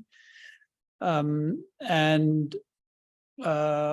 referred to, you know, the just transition opening up the possibility of new investments, new industrialization in a way that above all creates new jobs.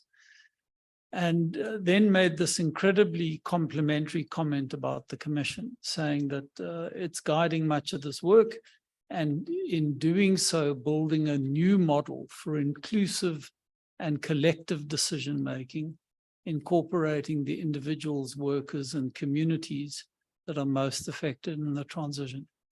So I think a real compliment paid to the work that this Commission's doing. Just quickly, you know, I've put a list of some of the key events. I mean, you'll see that we've been quite busy, including in December last year, we had this really fantastic workshop with higher education and training and a whole lot of people involved in the skills sector, thinking about the skills needed for the future labor force. We had a really good session on the 18th of January with the full Eskom board. This is the new board, and went through many of the same issues that we were discussing now in this last session. Steve was there with me. I mean, I think on the whole, largely positive response. I mean, again, some hard questions and some obvious debates. We had a session with the Parliamentary Portfolio Committee, very interested in all of the work we're doing, particularly on the just transition. We met the Gauteng, so the Gauteng Premier set up this advisory committee on climate change. We had a session with them. We attended the NEDLAC Labour School, and again spoke about many of these questions, and particularly the jobs impact of the transition, where jobs are going to be lost, where they're going to be gained. And then at Mining in Durban, we did a side event with Anglo and the African Climate Foundation. And I was on a panel, in fact, with Minister Creasy. So you had two representatives from the Commission, although she was there in her ministerial capacity. Excellent representatives. I know we're not a political body, but just to indicate, we did get invited to the Mpumalanga PEC ANC Lekgotla, and went, and Blessing accompanied me, and Blessing and I were going to the various commissions and being grilled on the just transition. And following that, I'm sure you all would have noticed well, we spoke about it yesterday, the Premier then made this incredible response in the SONA debate, picking up a lot of these issues. So we haven't been sleeping. What I want to talk about is just some of the work we're doing on the just transition. And some of it we've already discussed, so I'm not going to labor the point. But we're building up to make recommendations on a just transition implementation plan. This is as a result of Cabinet's request to us when we originally presented the framework. We've hired Mistra to assist us with the work. And you, as an input into that process, you heard from the EDP team yesterday on the social partnering model, which we're going to incorporate. Then we're doing quite a bit of work on an economic development strategy with the Mpumalanga government. Just to indicate, we're working with the DG's office in Mpumalanga to set up this Just Transition Coordination Unit. And we've been collaborating with a whole range of partners around putting an economic strategy for the province together. And the key input we're making into that is focused on jobs. And we've hired a team called Genesis Analytics, and they're over the next 6 months running a really intensive planning exercise with local businesses in the province to look at where are jobs going to be created and lost, and what are the skills and other requirements needed to build out that jobs pipeline. And then just 3 other things on the just transition. So there's the Just Urban Transition Policy paper, which Desigan is going to talk to later. And just, you know, we heard your inputs yesterday on the need to work with local government. We've raised a basket of funds from Bloomberg through Climate Works to support an urban resilience program with cities. Then the financing team is working on this paper around financing a just transition. We did a concept note that's been released and stuck on our website. And we're now doing with a group called Intellidex, a more detailed design of just transition financing mechanisms. And there's a steering committee which includes the National Treasury team and, you know, a whole range of financial institutions. And then in the M&E space, our committee, this is led by Melissa Fourie, and Katie is doing the legwork. So we're designing a just transition M&E system with a community-based monitoring component to it. And we recently finished a workshop with a whole range of institutions, including DPME, who's really been supporting us in that. So you can see, you know, quite an interesting suite of work around the just transition. We also, you heard from Blessing yesterday on the outreach and communications work we're doing. So there's this very active ongoing program of community engagement. We were in Lephalale on Monday. We're doing a lot of meetings in Mpumalanga. We've got a planning in progress now for this conference for young people on economic opportunities in the just transition. We're doing it in partnership with the SA Youth Economic Council. It's on the 23rd of March, and we'd love commissioners to come there, particularly, you know, where you've got opportunities that you can be talking to. We've also launched a youth essay series. So we're busy. We've put out a call for proposals, and we're working with youth groups. So we're going to be putting out a booklet later this year on that. And there are more in-depth engagements planned now with sectors such as the religious sector and the indigenous peoples movements. And then there's various reports coming through the system, and we've heard you on the website, and we've put out a tender for upgrading of that. And then you know there are other working groups. So there's the mitigation working group that they're all going to report later, so I won't dwell on this.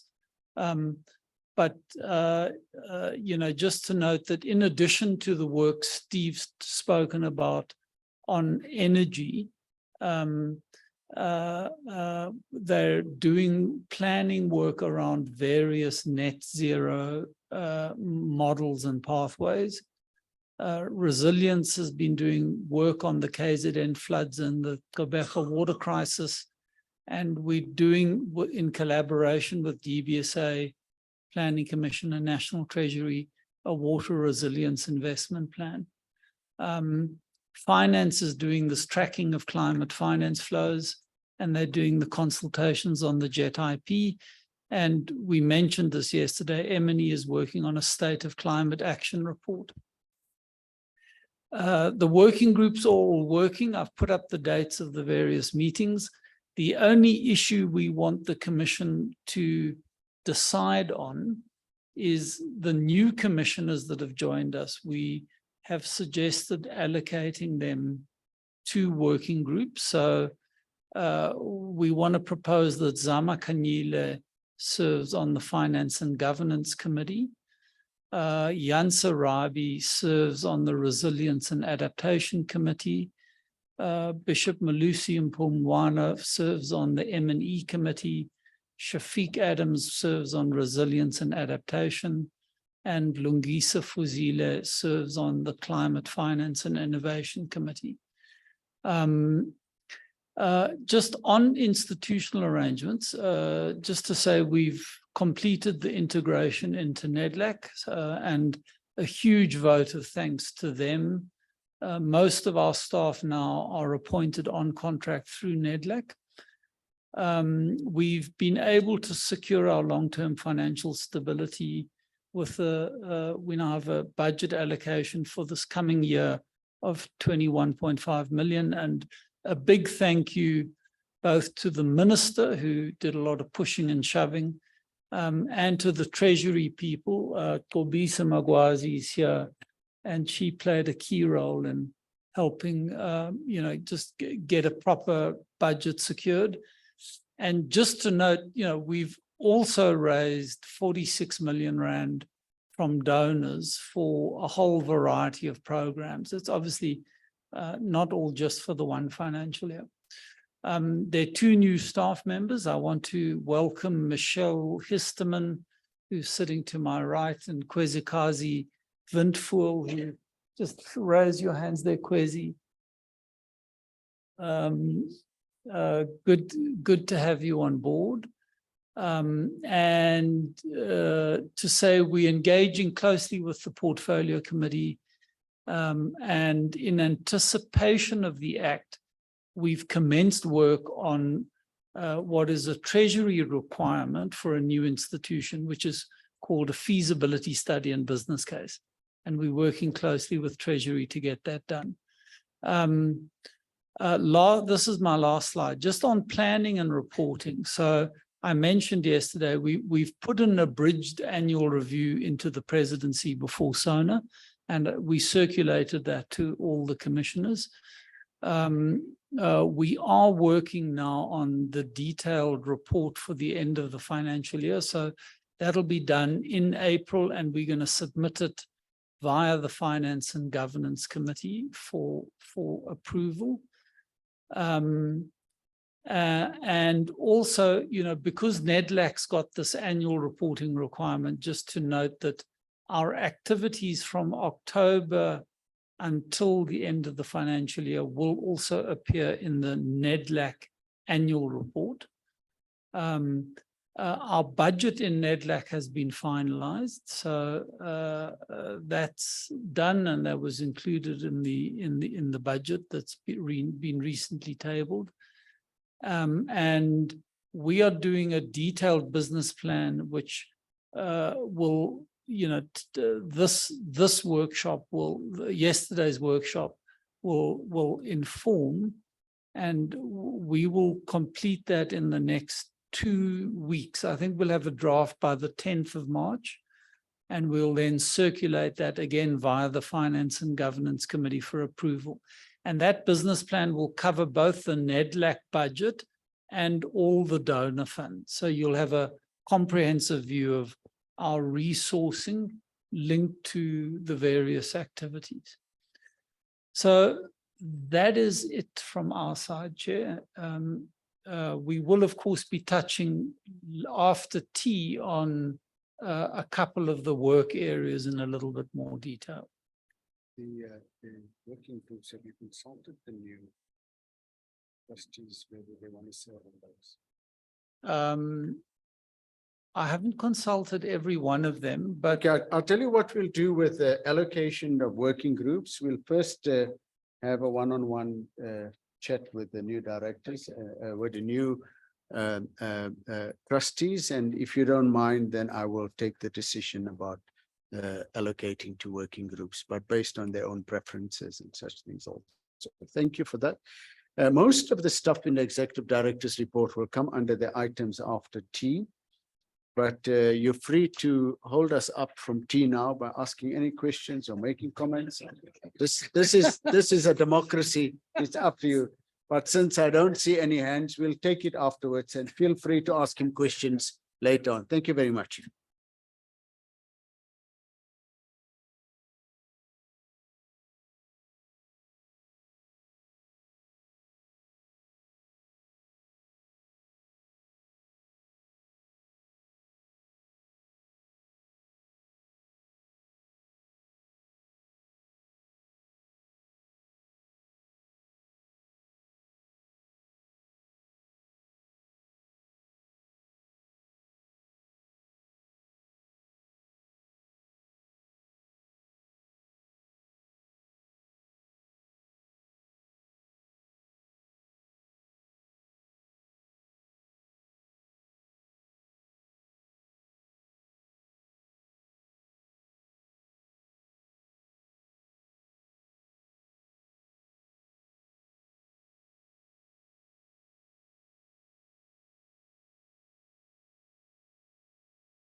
lunch.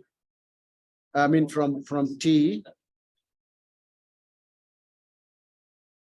General Halamisa and Joanne, if you could maybe offline communicate a bit with each other, because he got stuck in traffic when you gave a report on a matter he asked about yesterday. So you can, but let's go on to Deepak. Where are you? Over to you. Thank you very much, Chair. Before I plunge into the presentation, which is really an articulation of process already undertaken, process underway, and some recommendations about how we compile the two reports that the President mandated that we compile when he presented at a special sitting to the PCC in November on the JET-P. I do feel a little compelled to make maybe two overarching statements. The first one is a disclosure that I also sit on the PCFTT, the Presidential Climate Finance Task Team, and therefore was also party to the processes that were undertaken in the way in which the governance and procedural, sorry, I didn't do that. The procedural way in which at least the 8.5 billion was discussed and negotiated. There has been some suggestion that governance around the 8.5 billion was diluted as a result of government perhaps taking over. I just need to clarify that in our view, it was a very ambitious set of NDCs, notwithstanding what institutions were engaged with various parts of the global donor and development finance community, that then resulted in multiple jurisdictions making an offer at COP26, which then made it, in fact, a sovereign to sovereign arrangement rather than a bilateral arrangement between one institution in South Africa and multiple institutions abroad. Whether that is a dilution of governance or not is potentially debatable. However, there has been thoroughness in the way in which those conversations happened, as well as through the first round of negotiations, shortcomings included a fair amount of transparency with respect to the institutional arrangements between the Presidential Climate Finance Task Team, reporting to the Interministerial Committee, as well as the International Partners Group, how it was composed, and then the need for a secretariat that would provide both the technical and what we would call agnostic service, as well as technical assistance to the negotiating parties. So that was the way in which the institutional arrangements actually occurred, got conducted. And Joanne has very ably presented what is possible to say with respect to those parts of the 8.5 billion that have been finalized, those that are still in process. But what I can say as a member of the PCFTT is that at no point were we under any illusion that good governance and strict ability to be able to account for what the composition as well as disbursement mechanisms would be for the 8.5 billion. Those were always uppermost on our minds as well as on the agenda. Deepak, now that you've added to what Joanna said, if there are any questions at this stage, General, you're free to ask. No. And Joanne or Deepak will try to answer. Chairperson, there's no question. You remember that I made a reference to the former CEO of Eskom, where he said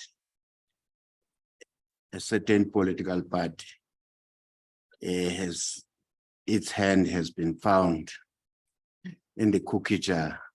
So I'm happy with the explanation. That. Thank you very much. Thank you, Deepak. You may continue. Yeah. Thank you, Chair.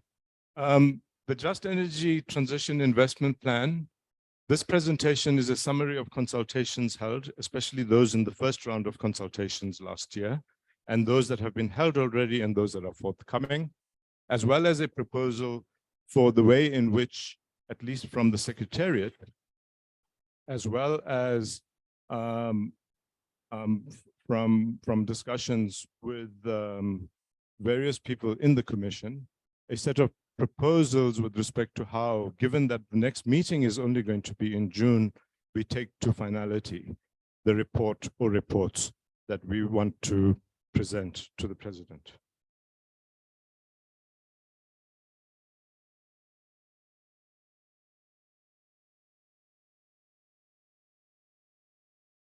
The first round of consultations came on behalf of the Presidential Climate Finance Task Team convened by the PCC.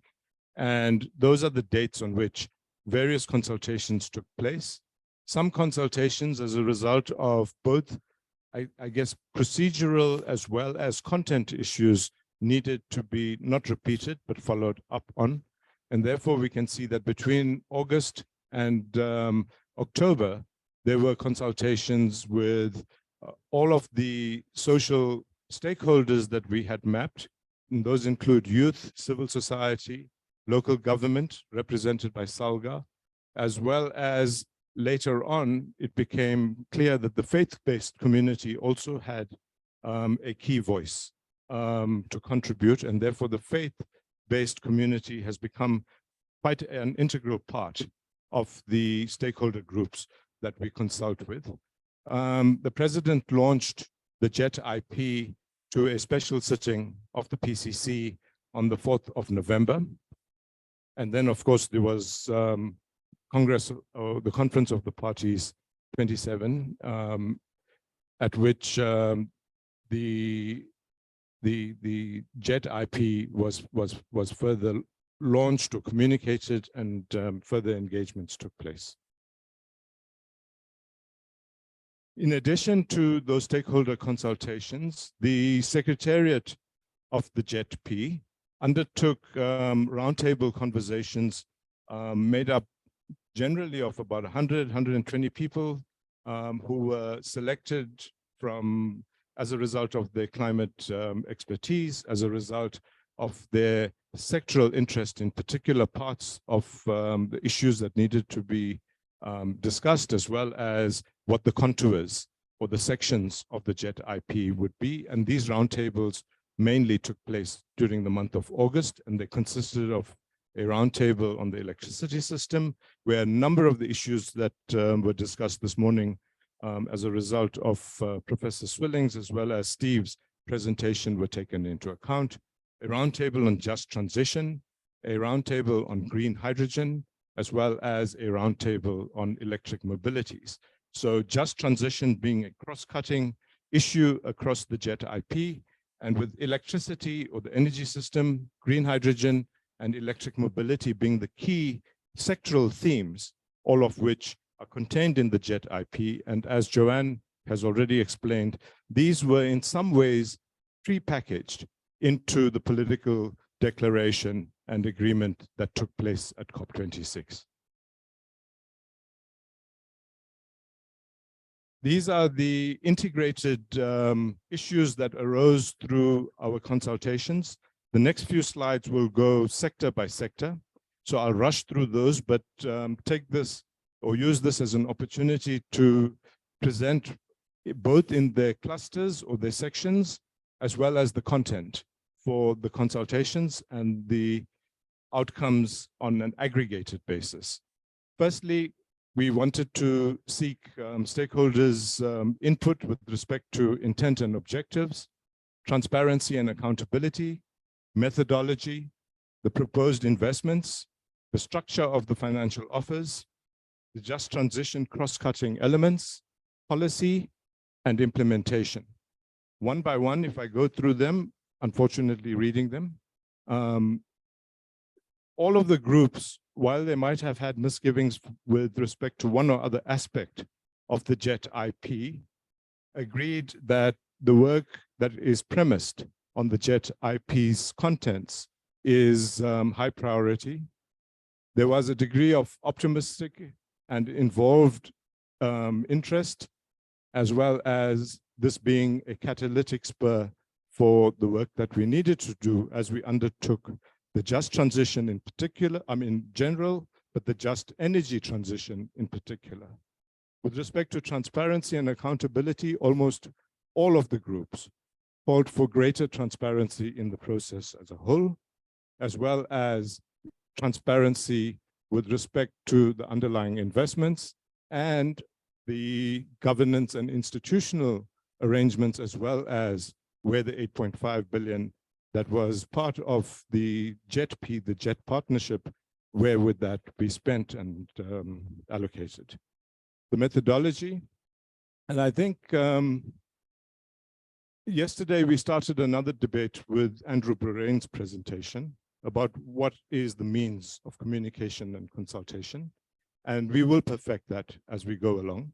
Under the circumstances last year, it was quite stridently stated by most groups that you need to start consulting earlier rather than later, that you needed to be quite thorough in the way in which you received inputs after information and facts had been shared, as well as that consultation should include people on the ground. And it was as a result of that that we now, in our subsequent stages, as you will see, have introduced community stakeholder consultations rather than just sectoral stakeholder consultations in our approach to consultation. The proposed investments, there was general agreement. However, there were specific questions that were raised with respect to hydrogen and whether there was realism in the way in which we expressed our ambition in hydrogen. There was also questions with respect to electric mobility as it related to private transport versus public and freight transport. There were also issues related to energy security, and this was a cross-cutting theme where we needed to find a just energy transition pathway that also in the course of undertaking it would handle or address the immediate energy security issues. With respect to the structure of the financial offers, at the time of the first round of consultations, we were not really able to give details of that because that was still underway. However, there was a general call that there be transparency in the makeup of the 8.5 billion in particular, and a general feeling, given the information that was available, that the grant components of the 8.5 were insufficient. With respect to just transition, over and above ensuring that it wasn't simply a case of investable projects that made up the just energy transition, issues were raised with respect to how do you ensure that just transition projects, which the market might not be able to readily handle, do in fact get financed. And a number of suggestions and requests actually were made that we explore community-based ownership, particularly of renewable projects and renewable capacity, as well as labor or worker participation in the ownership of some of the projects and therefore the assets that would emerge through the transitional plan. A number of policy issues and the need to ensure that policy is aligned to implementation imperatives, as well as in finance, policy and regulation, and the financial and capital market conditions and constraints. We looked at particularly because the gap between 8.5 billion and the $98 billion that was required should actually be of concern as well as be our focus area going forward. And then implementation, both with respect to capacity and capability, but also with respect to participation by those who are affected by the transition, and very, very importantly, particularly as it related to the disbursement of funds, proper governance and institutional mechanisms at all levels to ensure to the issues and concerns that have been raised that all of the resources in fact find effective and efficient allocation into their intended purpose. So that was the aggregate. I'm going to leave these slides up, the next two slides up just for a short while to show how we compiled the issues and the concerns raised by stakeholder group and the process through which we then took them in order to have an aggregated, consolidated set of inputs that I just presented a short while ago.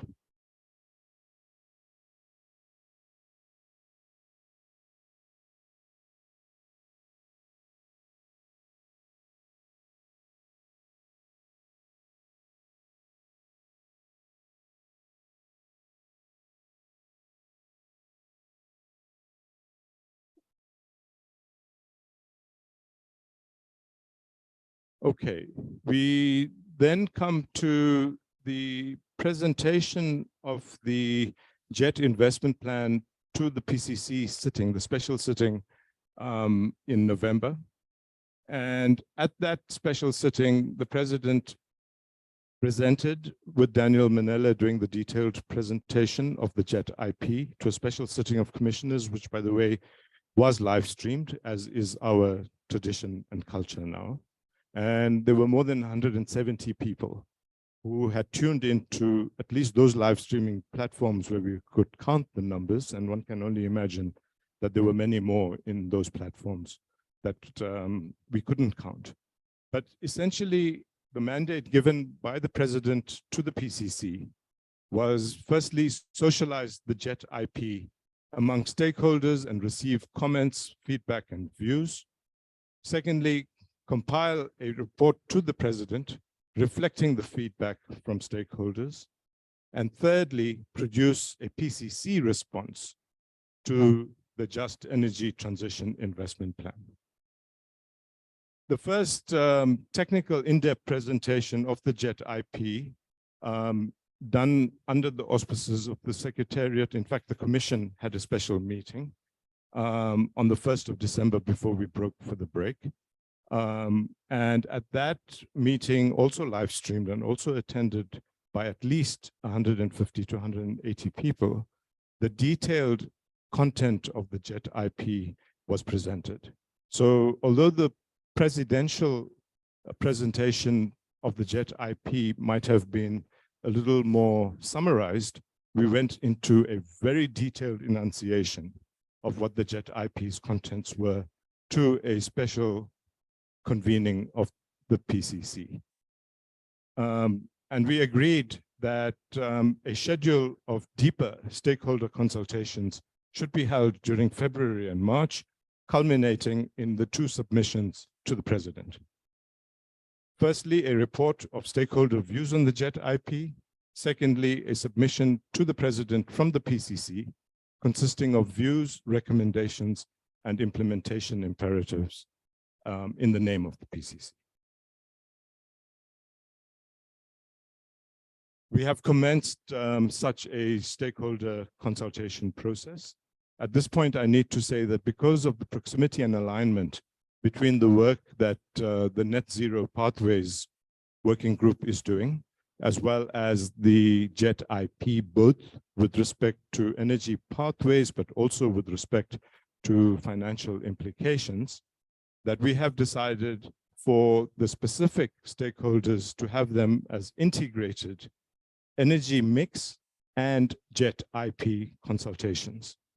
So this consultation program is being run jointly between the climate finance team as well as the net zero or mitigations team, with a lot of input from Blessing's team in communications. For the stakeholder groups in the community, we are also including the elements related to the Just Transition Framework and receiving feedback and engaging in a conversation around the implementation of the broadest aspects of the Just Transition framework. We had long debates about whether we should in fact keep them separate or integrate them. And finally, we took a decision that said, if you go to the same stakeholders with multiple topics in a multiplicity of meetings, we're going to confuse the issues. And therefore we took this decision to run a strategic thread from Just Transition Framework implementation to the energy mix to the specifics of the JET IP, because conceptually we do see that the JET IP and its contents between now and 2030 are in many respects consistent, or at the very least associated with the energy or the mitigation transitional pathways that are emerging in the work that Steve is leading. And so I'm going to keep this up very, very quickly. The ones in green have been done already. The ones in other colors are planned for the month of March. We have set ourselves a due date of the 31st of March. And in this respect, since, as I indicated earlier, and others have raised as well earlier today, the next full PCC meeting is only going to be held in June. Our proposal is that behind these consultations, we begin the process, and in fact have begun the process of drafting the outlines of what the reports would look like, the methodology, particularly in the consultations that would be utilized to cluster, aggregate, and then report on with qualitative commentary, that we continue this process and that the adoption of the two reports be done at a sitting of an extended climate finance working group, proposed date 17th of March, so that we can meet the deadline of 31st of March. The other part of this proposal is that once it has been passed or approved by the extended climate finance working group, that we round robin it to commissioners before total finalization and submission to the president. Final slide, please. And this essentially is what I've just spoken to. And I suppose from a mandate noting an approval point of view, Chair, this is the approval that we would like from this commission meeting to proceed from a process point of view and a finalization point of view. Thank you very much. Thank you very much, Deepak. Don't go away.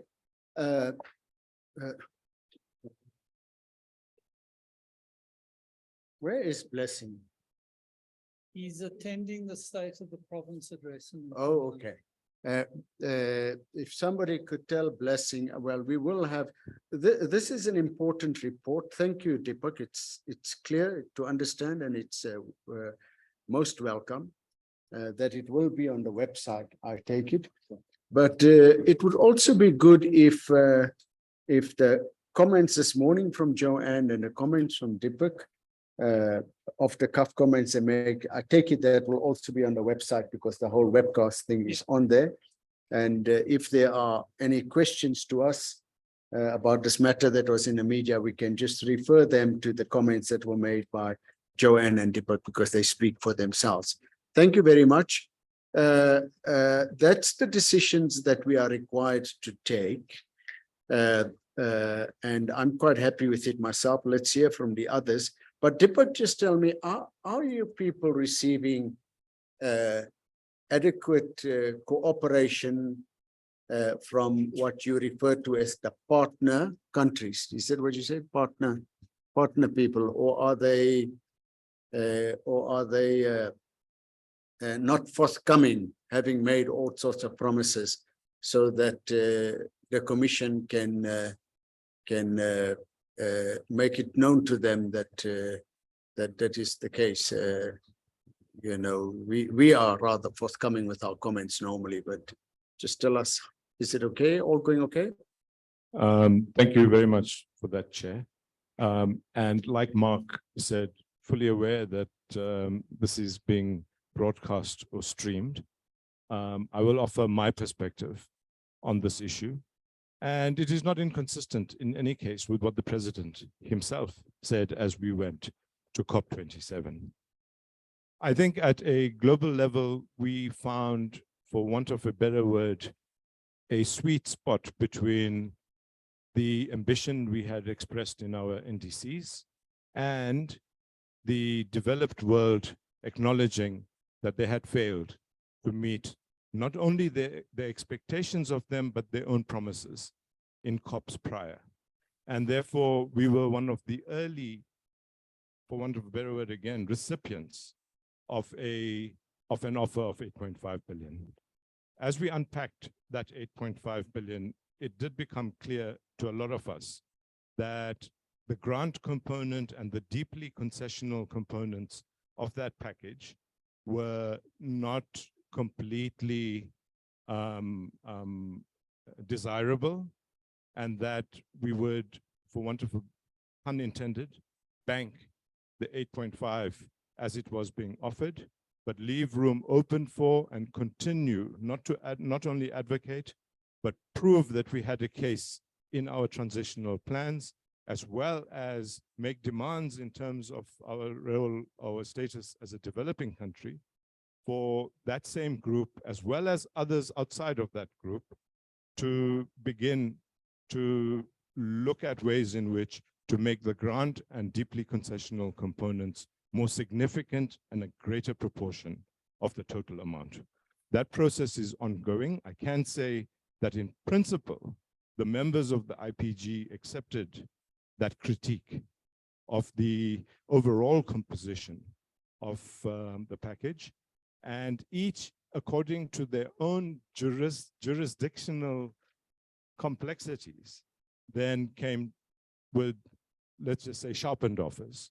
Currently, as Joanne will also know, we are engaged as a country in conversations with members of that group, as well as additional members of the international donor community, to look at ways in which to do two things. One, increase the 8.5 billion to a larger number. And two, in the process of doing that, increase the mix or the proportion of grant and concessional components of that additional number. And the third thing I want to say is that this has, in fact, projected us as a country into the global financial environment in a way where we can begin to explore other sources of either grant or deeply concessional funding. And this includes conversations we've opened up with other development banks, multilateral development banks, as well as philanthropies. And for us, the critical issue, both in the Climate Finance Working Group, as well as in the Presidential Climate Finance Task Team, as it gets reconfigured to be geared towards implementation, the key issue would be, how do we ensure not only the quality of mix for finance that is fit for purpose for the projects as well as just transition, but how do we close this gap between the estimate in the JET IP, just for the projects in the JET IP, that doesn't count adaptation, that doesn't count other projects that are going to be critical to the just transition components to 2030. How do we close this gap between the estimated 98 billion and currently offered 8.5 billion in a way that gets both international and domestic partners, public and private, into the conversation, and we find then an optimum mix of climate finance or blended financial facilities to undertake our transition. Short answer to your question, I personally don't think that there is sufficient grant component at the moment in the mix. But the second point I would like to make, Chair, is that I'm quite aware that this transition is ours, we've chosen it, and we need to find as well then the means to undertake both institutionally and financially this transition successfully. All right, so Minister. Thank you very much. I think the only thing one would want to add to what Deepak has said, because I think President Ramaphosa is on record of having requested the partners and also additional partners to join this partnership so that we can increase the grant financing component.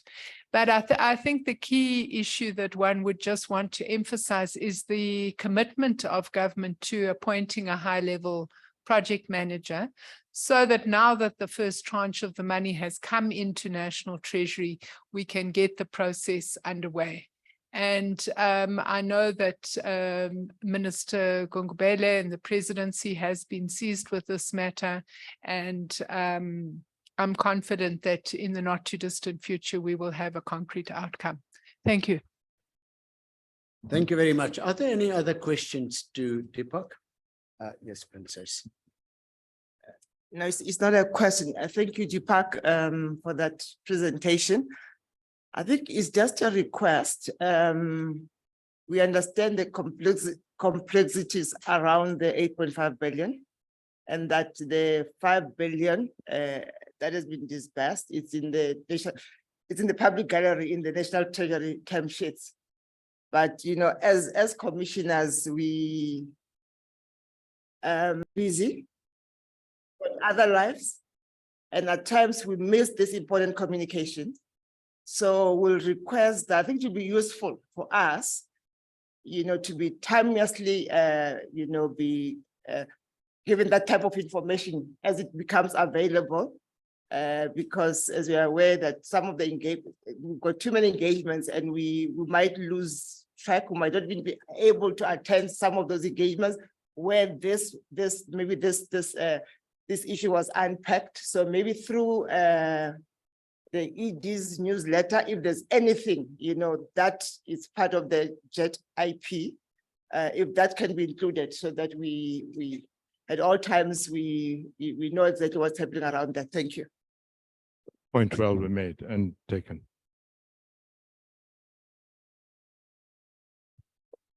Yeah, thank you for the presentation.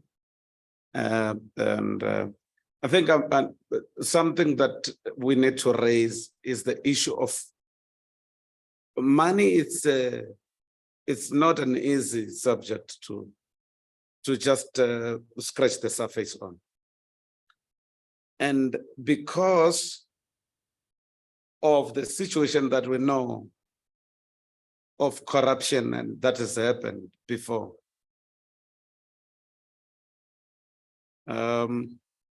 it makes a business case of anything that has to do with money, especially if you're going to have to borrow it from somewhere, that whatever you treat it like, be with so much caution that the acceptability of whatever you're receiving it for may not be in question. Remember, our people, when I say our people, I mean all of us who are taxpayers, we'll have to pay the money back because it's not money that has been given to us as a gift.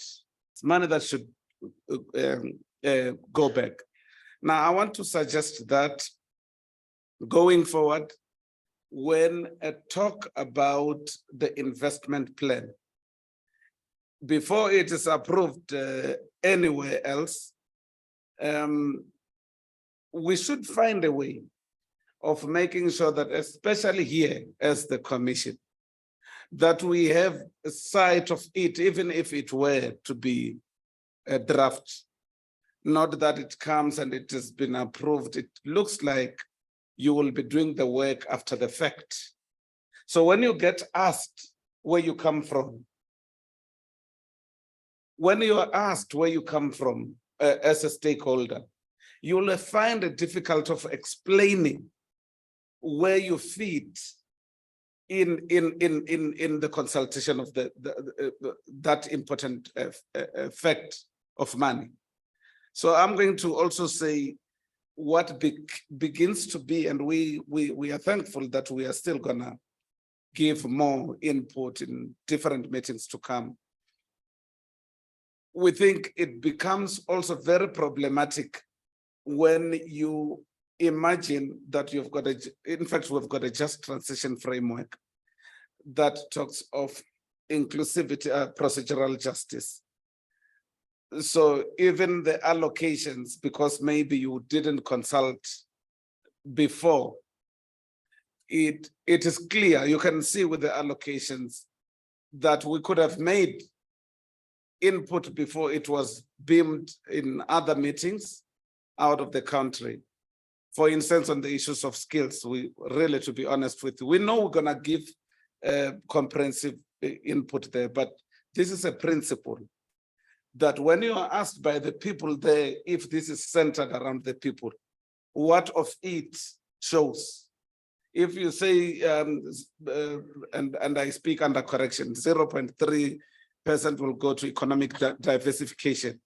The question is whether that is enough and what has been considered to come to that.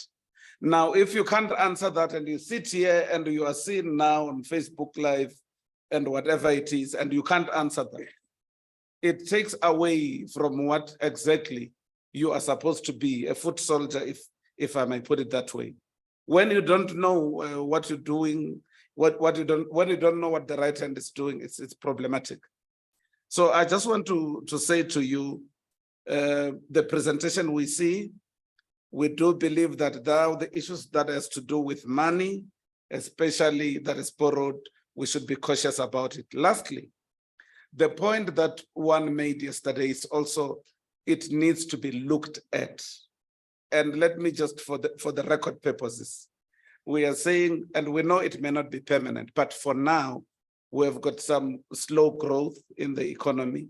We have got youth unemployment. We have got the debt to GDP ratio, which is very, very problematic in our eyes. Now, in case we receive all these monies, you may not have that answer today. We receive these monies. We also need to be able to say, in fact, even if we were to solve all the climate issues, remember, we still need to afford to pay back. And we should say, in the eventuality that all things remain the same, which means the growth, employment status, and the shrinkage of your tax, base. How are we going to deal with the issue? We need to look at that scenario and say, how will we deal with this particular issue as and when it comes? Thank you. I hope I'm not out of order. No, you're not out of order. Okay. That's why I'm thanking you. I think the point being made here is that we should leave no stone unturned when we're dealing with issues about money, etc. It's in the public domain, and I think that's a caution which anybody involved in this should be made. And then the other thing is that whether we like it or not, members of the commission do get asked questions about this, and it's good to keep the commissioners informed about things so that they can speak about it, etc. However, what we don't want to do is take responsibility for a matter over which we have no authority. So we can't take responsibility for this because we have no authority over the allocation of the money, the entering into the contracts of the money, the contractual arrangements, and all of those sorts of things. What we do is that we help the government, we serve as a platform so that this can be used, this commission can be used to keep ourselves, but also the public and the social partners informed. And we as a commission can give government feedback on what the social partners think and try to persuade the government to take on board what broader society would like to see this thing happening, the interest of the trade unions, the interest of business, etc. That's the role that we play, but we fall short of taking responsibility because we don't have actual authority over that. And then from the side of the Secretariat, we offer our expertise. It's available, we offer it, and that's what we do. So that's where we stand. And it means we will not always be able to answer all the questions because we're not running this thing. But it's good to keep ourselves informed because, you know, with the general public, you can't tell them you're on the Climate Commission, but you don't know about this. People don't understand the niceties of this differentiation. So that's what I would say. We need to move on. And then if there are further questions, you can ask it after Desikan's input. Thank you, Deepak. Thank you very much for your presentation. Desikan Naidu is going to talk about the just urban transition. Desikan, I don't know if it will be, if I'm being over ambitious, but it looks like the meeting is going to come to an end around 12:30. So if your whole session, if your session can be done in half an hour, we should be able to get there. I'm not, but we do have until 1 o'clock. If you want to take up all the time, you know, it's up to you, you know. Thank you, Commissioner. Thank you, Chair. We will certainly try to do that. And I think it's highly achievable because some of these aspects have been dealt with in previous meetings also. I'm sitting here not only to keep Lungisi company because he was looking lonely, but the company secretary says we need to be visible. Get out of the back room. This item is supported by two documents in the pack already. One is a document called the Pathways to the Just Transition. It's a really good paper, and it comes out of a partnership between ourselves and National Treasury at the World Bank and the African City Center at UCT. And I'm sure you've studied it very thoroughly. So we're not going to say too much about the content except pull out some issues. The other is a very short paper that went in addition to that to provide a bit of a summary. So Chair, I'm only going to talk for less than 10 minutes actually and emphasize some of the issues and create enough room for us to complete that in half an hour. The first thing to remind ourselves that this discussion contextualizes itself in yesterday's presentation around how this just transition pillar is an important part of the narrative around the overall resilience landscape, and resilience landscape, including both the adaptation aspects as well as the mitigation aspects. And this is a very important component of this contribution. It's a very important bridge. We also want to emphasize that in the multilateral discussions, this has been happening for decades now, to varying degrees. And I just want to emphasize maybe three components of that. One is that there is a discussion beyond the climate change negotiations. So places like the World Economic Forum, for example, are bringing into their agenda this concept very, very strongly as a point of emphasis. The second is the climate change agenda itself in the FCCC, and there the instrument of the assessment report has been much more expressive in the latest edition, which is the 6th assessment report than its predecessors. And it's quite emphatic about the notion of the just transition and the importance of city environments in particular, but urban environments in general as being critical theaters of operation for the entire climate change agenda. And one of the diagrams that you see in the short paper is taken directly out of that IPCC report. And it's a really critical one because what it's talking to is the city environment. It's the one that looks like this, right? I should have put some slides. And what it's talking to is this whole notion about bringing together the coupled systems on the one side, and these are the human systems, the climate systems, and the ecosystems, and the climate resilient development on the other side. And we talked about the CRDPs yesterday, which is the SDGs, the mitigation and the adaptation agenda. And the keystone of the archway is in fact a systems transitions component.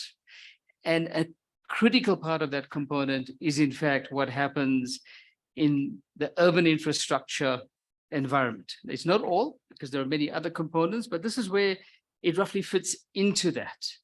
So the notion that we want to bring very strongly into this is around how the just urban transition climate agenda actually is catalytic around the overall sustainable development agenda. And for many of us in the room, this link back to the WSSD is a very strong one, because the pronouncement, the policy consensus was made there, and now we're talking about how this becomes actionable. The next point to emphasize is that there are a variety of important formations in bringing the urban environment together around engaging this in a very meaningful way. And South Africa and South African cities play in many of them. I want to emphasize just two, the C40 and ICLEAR, which have become leading places for not only conversation, but conversation, knowledge support to cities, knowledge sharing, pilot projects, all the building blocks that we're wanting to see moving up that chain. It's important to emphasize that South Africa has joined that in another dimension in 2022. And SALGA now, for the first time, has a working group of mayors dedicated to the issue of climate resilience and environmental management. And this is quite a big deal. And our colleagues at SALGA are very important partners to the PCC in this domain. Then, Chair, the thing to talk to next is this catalytic nature of what we're doing goes beyond just the sustainable development agenda. It also is a building block around the ER²P, the reconstruction and recovery program for the economy as well. So very briefly around the Just Transition paper, and I only want to emphasize two aspects of that paper. The rest is an excellent read. The first is that it identifies the opportunities for climate action and resilience, and it pegs out 5. The renewable energy and energy efficiency, and we've talked a lot about that both yesterday and today. The low carbon mobility in the operating environment that is cities and towns is absolutely critical. This is where the critical switch is going to happen towards low carbon mobility. The issues around waste management and the circular economy, as well as water and sanitation, are critical components of this. The built environment and spatial planning, and yesterday we talked about the projects that are in our work plan in this regard to take this forward, and of course the issue of ecological infrastructure. But the paper goes further. It also talks about, and this is really important, around the catalytic drivers around making this real from the position of national government and the state. One is the regulatory environment, organizing for innovative and forward-thinking regulatory environments to actually smooth out the pathway of the transition. The second is the fiscal environment. And in the working group meeting that we had on the 17th of February, National Treasury talked about the program that they have around re-looking at some of the grant formulas and the flow of funding to cities and towns to help to facilitate this in a much more robust way. And then there is the issue of governance. And in the discussions we're going to have in much more detail around Gqeberha, for example, in a later meeting, this has become one of the more prominent features in that discussion. Then, Chair, things maybe to emphasize a little bit further and bringing in the KwaZulu-Natal paper, and the December meeting of the PCC had a pretty fruitful discussion on the KwaZulu-Natal flood and the PCC brief, but also the drought analysis in Gqeberha. There are some knock-on effects that are worth emphasizing around what this climate resilient pathway can facilitate. So let's use 2 examples. One example is water.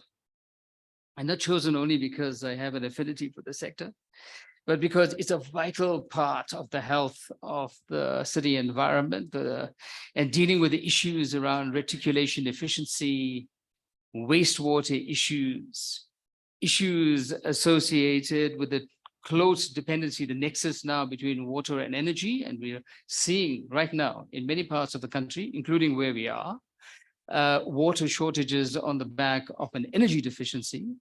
But there's another component around this associated with the reform of the water sector, using the urban environment as the theater of operation, is how you can organize for water, in fact, not only to be low carbon, but energy positive. Because the future of wastewater treatment plants, for example, is that the future wastewater treatment plants are well on their way, and the technology is there already to becoming energy generating plants. We capture the methane from the crap, yes, in very smart ways. And there's more than that involved around it. And this is at centralized level, but if you go to decentralized level, the issue of non-sewage sanitation is becoming hugely prominent. In fact, South Africa is going to be hosting a global conference in October this year to engage this issue much, much more robustly. And all of this leads us into a low carbon, energy positive environment driven through the water sector. Another example is around how you deal with disasters and climate disasters as a catalytic point for economic development. And there, the work we're doing currently in Gqeberha becomes very, very important. So in the discussions that we had with the different stakeholders in Gqeberha, starting with how to deal with the drought. Look, their interpretation is that they're in their 20th year of drought with 2 little breaks in between. Shafiq will know the hydrological pattern better, but at the very least, they're in the 7th year of the most recent drought, and they haven't gone out of it yet. And for those of you who don't know, the current storage in Gqeberha right now, at the end of summer, is below 20%. So you need about 70% to make it through the winter. So it is dire. But on the back of that, there's a whole discussion around 3 things. What is the future industrial pathway for the city? 2 is, does it have the right kind of governance mechanism around the climate resilience work, given the volatility in the political governance in that city and maybe many other places in the world? And 3, what is required from the national environment to facilitate a lot of this? So let me just pull out one of those 3 aspects, because we will talk about it in a lot more detail in the working group. So if we look at the city's dependence on the automotive sector as an example, and these are global companies primarily, and these global companies are having the most difficult time making the case to their global boardrooms around maintaining their operations on 2 fronts. The first, most immediate one is water and energy security. The slightly longer term, just medium term, not even long term, is the signals around switching from ICEs to EVs. So the climate resilience plan, operating as part of the just energy transition, should be able to deal with both of these. But folk are also pointing out some of the important hampering points that they currently see. One of which is that if we're moving into the EV space, and this is what they're betting their own future on as the automotive sector, how are they going to be organizing themselves in the absence of very sound national signals around the movement to EVs to guarantee their long-term strategies to maintain their operations in those locations? On the first point around energy and water security, the example that has been pointed out in Gqeberha is what's already happening in the city of Tshwane, with the Tshwane Automotive SEZ, which is organized for a very smart suite of incentive and regulatory measures as a partnership between national, provincial, as well as the metro government in organizing for an insulation of that SEZ, including the relocation of upstream supply value chains inside that with a certain modicum of energy and water security inside that space. So we're looking at the possibility of how that operates in a broader term. So Chair, the thing I'm really emphasizing here is that while the climate conversation is very central to what we do, having a visualization of the knock-on effects, positive and negative, beyond this around the development of these urban environments is absolutely crucial. And one of the notions that we're pushing quite strongly is this idea of climate resilience plans as the next step to the climate adaptation plan, the general climate plans that currently exist in those cities. And our cities have been quite at the forefront of doing this globally. It's now about getting to that next step and marrying the climate issue with the development issue around a success pathway. So Chair, I think I'll stop there because you have both these papers.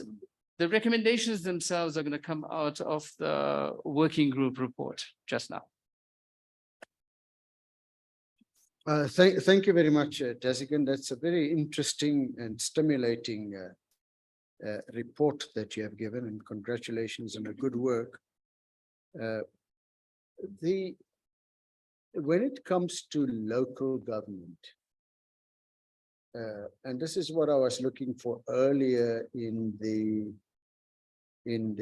report that Steve had also given when he had a number of summary recommendations, is what are the catalyzing interventions that the commission can make. Now, we've already made catalyzing interventions, as you know.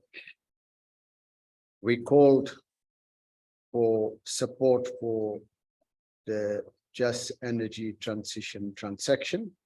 We stuck our neck out. We said, support the thing. We told our chairperson, the president, you know, support this thing. And we also then in the domain amongst the stakeholders, we promoted the idea. But that is a catalyzing thing that's led to a whole range of stuff that's happening. The other catalyzing thing is the decision on the 100 megawatts for embedded generation. The government announced that one fine day and said, that's how it's going to be. And it shook almost everything up. It also shook up a number of government departments, as you know, on that matter. So what's the equivalent of the catalyzing things? You know, we can do lots of things.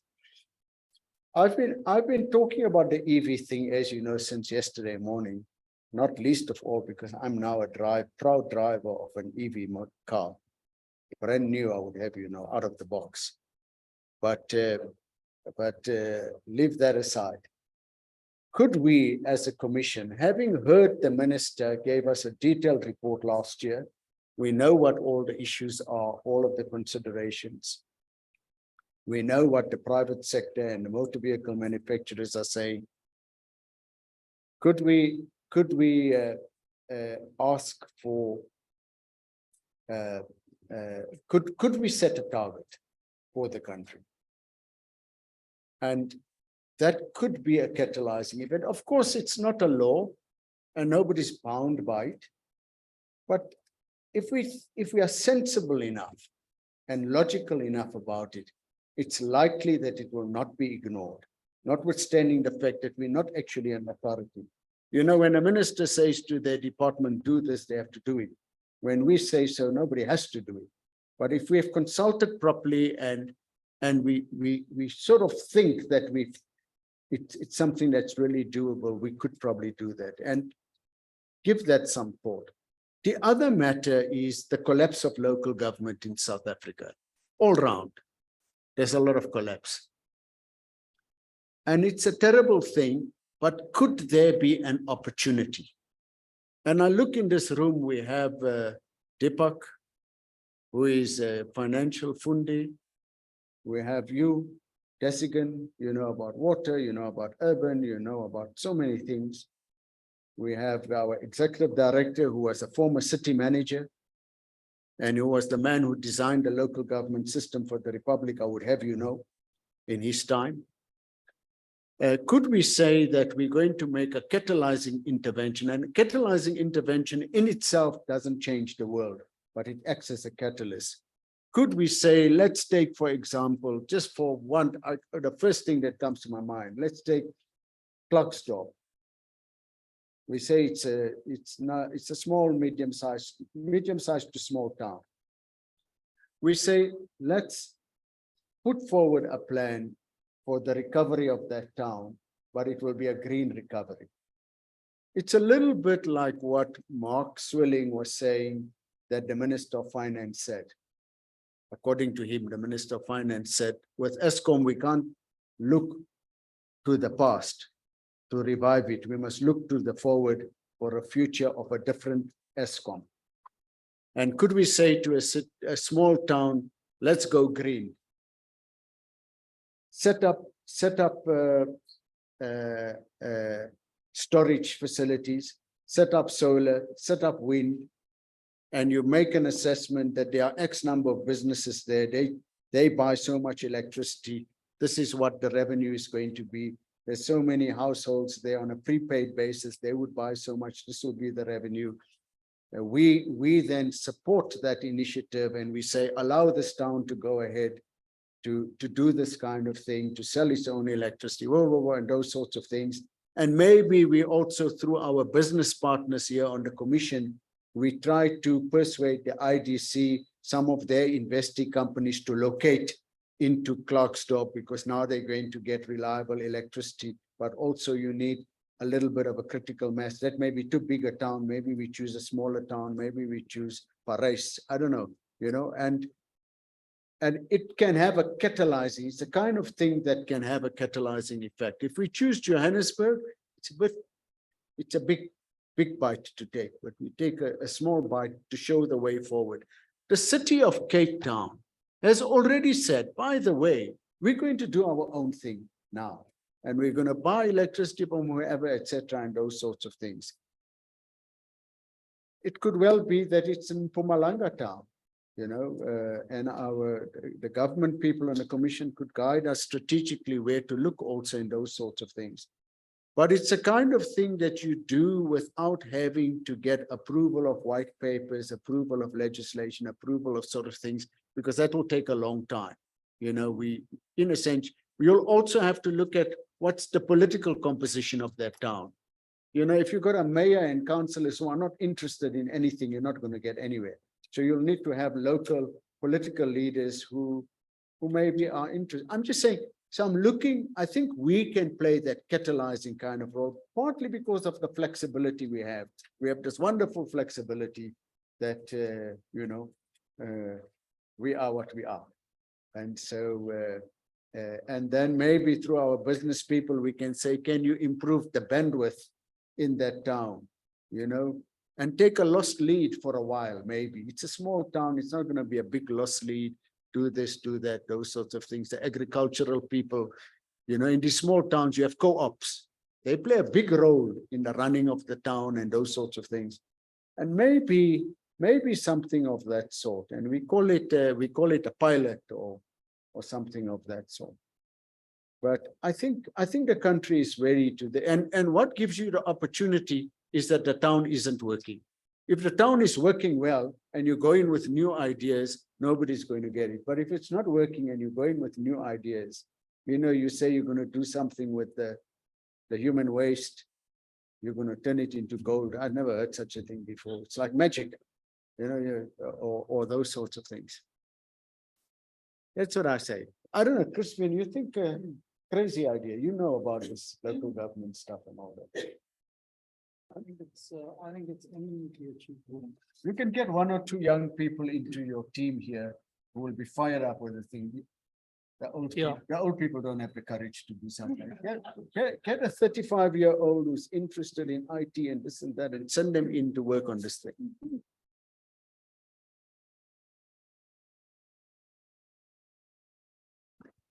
Chair, I think it would be a good idea if we can invite the people responsible for infrastructure development from the President's office. I think what we are talking about here should also talk to their system. What is the overall plan of the infrastructure development they have been talking about? Have they allocated budget for that? And if we are talking about the townships, informal settlements, and the old dwellings in the suburbs, how do we integrate that? This is an opportunity. Maybe the President's committee has got a plan. Let's look at that plan and see whether we cannot fit and reinforce it. And you can also invite in the same meeting the representative of Salga. So. Good. I thought you were going to suggest the town we choose should be Flagstaff. Okay. Don't do that. I'm a Democrat. Not like you. And I'm not really. I had my time as a public representative. I had to be democratic. And democracy has its limits. Okay. Is another? Oh, sorry, Comrade Mac.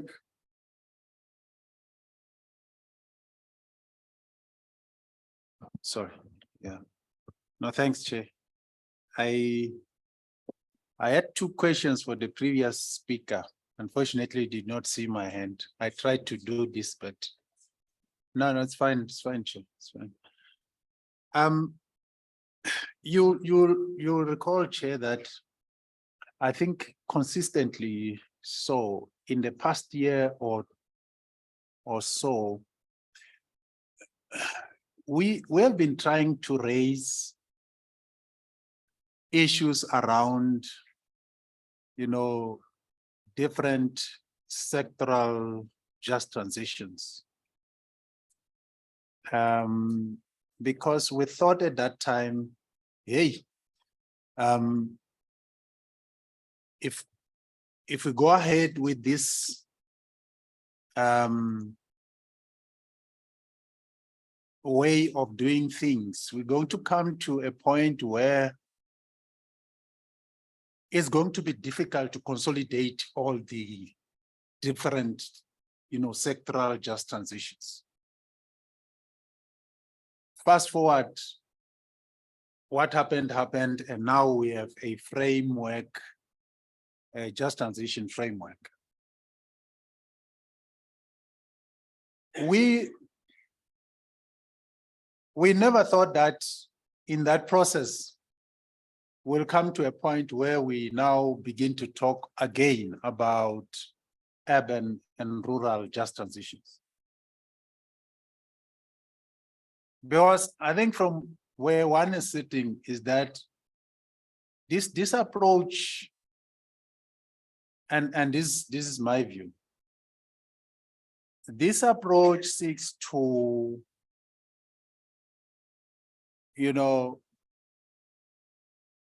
group or classify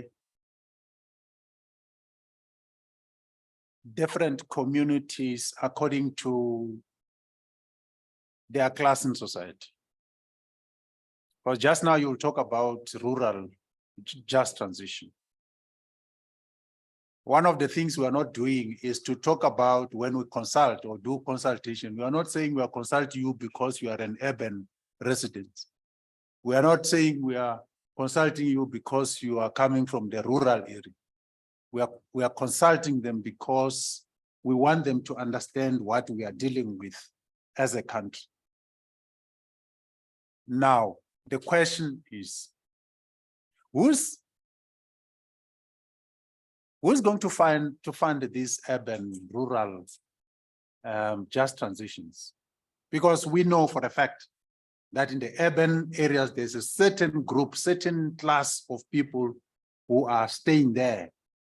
In the rural areas, there's a certain group of people who are staying there. Who is going to fund this different transition, and how is it going to be funded? We worried because it seems we are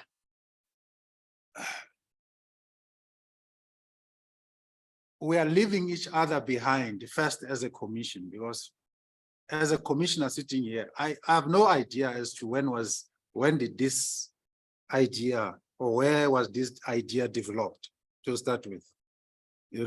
Might have developed somewhere in the task group, and now it is shared here, I would have loved to ask quite a number of people at that stage before we get to where we are. But the last thing is that I'm worried that I'm not sure whether we can trace this thing and find this thing somewhere in the framework, just transition framework. This urban, rural, I'm not sure whether we can, if we can find it somewhere, then I'm fine. Jessica, do you want to talk a little bit about that? Certainly, Chair. I also want to react to your suggestion, but I think Chibi also wanted to do so. So let me start talking to Mac, and then I'll build on to that one. You raise a really important point, because there is a long track record in a variety of sectors around a disproportionate treatment between the urban environment, in fact, worse than the urban environment, the city environment versus all others. And then there's a if you like, a rural neglect. So we're going into this with our eyes wide open. The attraction of starting early in the urban environment is that there's a density issue, there's a resource issue, there's a high need issue, and it's all immediate. So we'll be able to get some things moving a little bit more quickly. But the rural environment is not being neglected. It's being examined through other lenses. And one of those lenses, for example, is the gap analysis that we're doing sectorally. And although there's a thing called agriculture, it's agriculture and food security and more generally the rural environment. So we will be drawing on that information around how to deal with those plans. The second thing is that the rural environment is a really critical component of the urban ecological infrastructure. It's part of that footprint. So there will be no urban climate resilience plan that doesn't take into fairly careful account what happens in that larger ecological footprint. But I think the third thing is that, you've raised the issue, and it's a very valid issue, is that we have to bring this very strongly into our elements of design. Okay, good. You must look at it, because you're too young to know this again, but during the apartheid days, in the past laws categorized African people as you could be, depend on the section you fell under, you were called an urban Bantu. If you had section 10A rights, 10AB rights, and those sorts of things, you became an urban Bantu. And you were treated, your whole life was completely different because you had that stamp in your passport. Your life was actually different, actually completely different. And so I know you don't mean the kind of differentiation, but just look at what Mac has said and try to deal with it in a proper sort of way. Minister, you wanted to come in on this point? Oh, okay. I think the the equity issues that Mac is raising are very important. But I think that there is a spatial issue here that relates to, or a geographic issue here that relates to the fact that South Africa is a mega biodiverse country. And most countries in the world have only one form of climate change impact. So they will either be getting wetter, drier, sinking into the sea, suffering from wildfires. Because we are a mega biodiverse country, we are going to be impacted by the full spectrum of climate change. We will have a very rich climate change experience. What that means is that we have to tailor-make our climate resilience solutions to different geographic and spatial locations. And the conundrum we face is how do you do that? And when we developed the National Adaptation Strategy, we then began with this process of developing metropolitan and district resilient, well, we call them adaptation strategies. I think that the debate has now moved on to the concept of resilience, which includes both mitigation and adaptation. So I would want to suggest that we do need to localize the response, because the response in different sites of our country is going to be very different. Bearing in mind the equality questions that you're raising. But I think that's why we've tried to raise money for all district municipalities, which obviously would cover both urban and rural areas, to have climate change response strategies. Of course, the vexed issue is how will you finance the implementation of those strategies? And what I find useful about Desigan's input is drawing the linkages between broader development issues and the climate issue. because I think that if we look at climate in isolation from broader development issues, we're not going to be able to find the finance to deal with it. But if we look at climate resilience as a development issue, and then we ask ourselves, well, where is the money? Where are the potential revenue streams in the system? Then we can start to conceptualize the way in which we're going to utilize resources and the way in which we're going to provide services. Which doesn't undermine in any way your equality point. It makes it more important, but I would just make a plea to you to understand why the localization and geospatial issues are also very important. Thank you. Thank you very much, Minister. Crispian? Yeah, I mean, I think the minister's made the point, which is that we need to think carefully about how this just transition gets translated down at a local level. And localities consist of different kinds of settlement patterns. So, you know, what Desigan's talking to with the term urban, maybe urban is the wrong way of thinking about it. Dense human settlements pose a particular set of challenges which are very different to dispersed, more agriculturally based communities. And you need to think of both. You can't, maybe what we should have said is we're working on urban and we're working on rural. And we're going to do both. They're both important. And this is a specific strategy on the urban context, but we will bring back to you further work on the rural context.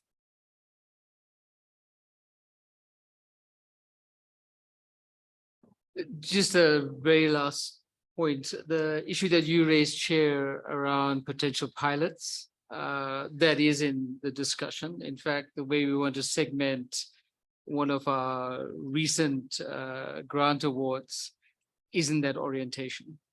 It's got 7 different elements and they're a bit complex. And the right place to draw that integration would be in the context of localized pilots. Okay. Thank you very much. That brings us then to the working groups. And I'd like to start off with, the first, the Nonhlanhla, sorry, the amendments to the charter. Thank you, Chair. The minister has to go. Thank you.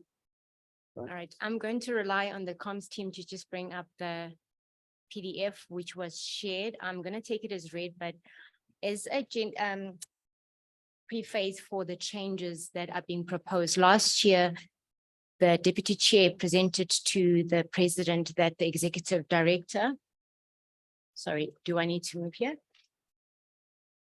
Is that okay? I'm being told that I'm not, all right.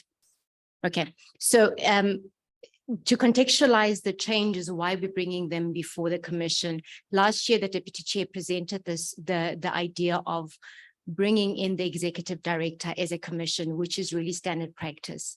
And so while we were making these changes, we saw some amendments that needed to be made. There's in total 9, of which there are 4 that are procedural, 4 that are substantive, and then 1 that is really just cosmetic or in the bucket of cosmetic. So if you can just move on to the next page, please. I'm really going to be fast, Chair. I'm mindful of time. So this is the first one, which is procedural. It's new and it's procedural. It's to position that this was initially approved by Cabinet. The charter now going forward, the Commission will approve the charter. So it's just to put it on the table, yeah. That's approved. Thank you. Next one. Oh, and sorry, before I forget, in terms of the process that we followed in reviewing it, it was the secretariat that reviewed in conjunction with Melissa Fourie, the commissioner who's also a lawyer, but she couldn't be here today, which is why then I'm going to just summarize the contents. Okay, This is item 2 speaks for itself. Yes, it does. So we're going to move on to the next one. If you can just move to the next page. I just extracted the pages of the Next page at the bottom, please. Okay, that one is also just a procedural. It aligns with another clause further down. So clause 2 there aligns with clause 12, new clause 12, which was 10 before. That's not new. Next page, please. Just a question that that is renewable for another 5-year term. What's the background to that? So Chair, if I can just go down maybe so that it will explain itself. That's really linked to clause down a little bit more.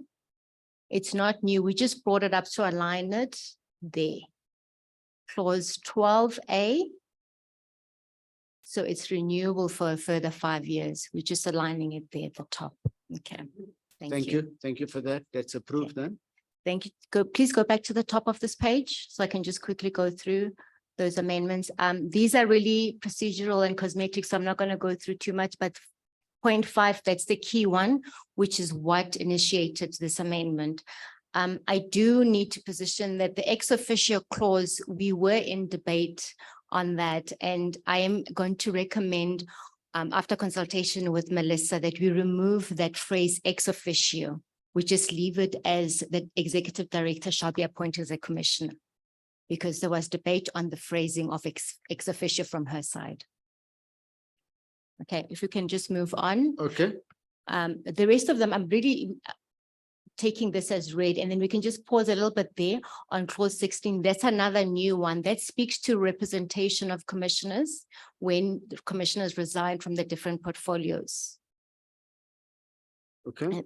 Okay, and that's the last change, Chair. And so the recommendation is the approval. Yes, thank you, Chair. Thank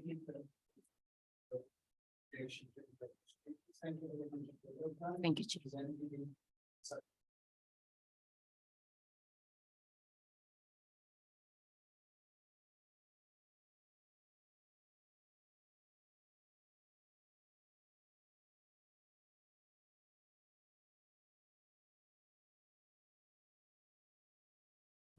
Yeah, good. Thank you very much. The finance meeting took place in 2 parts to cover out all of the business. We noted a clean audit from the ACF.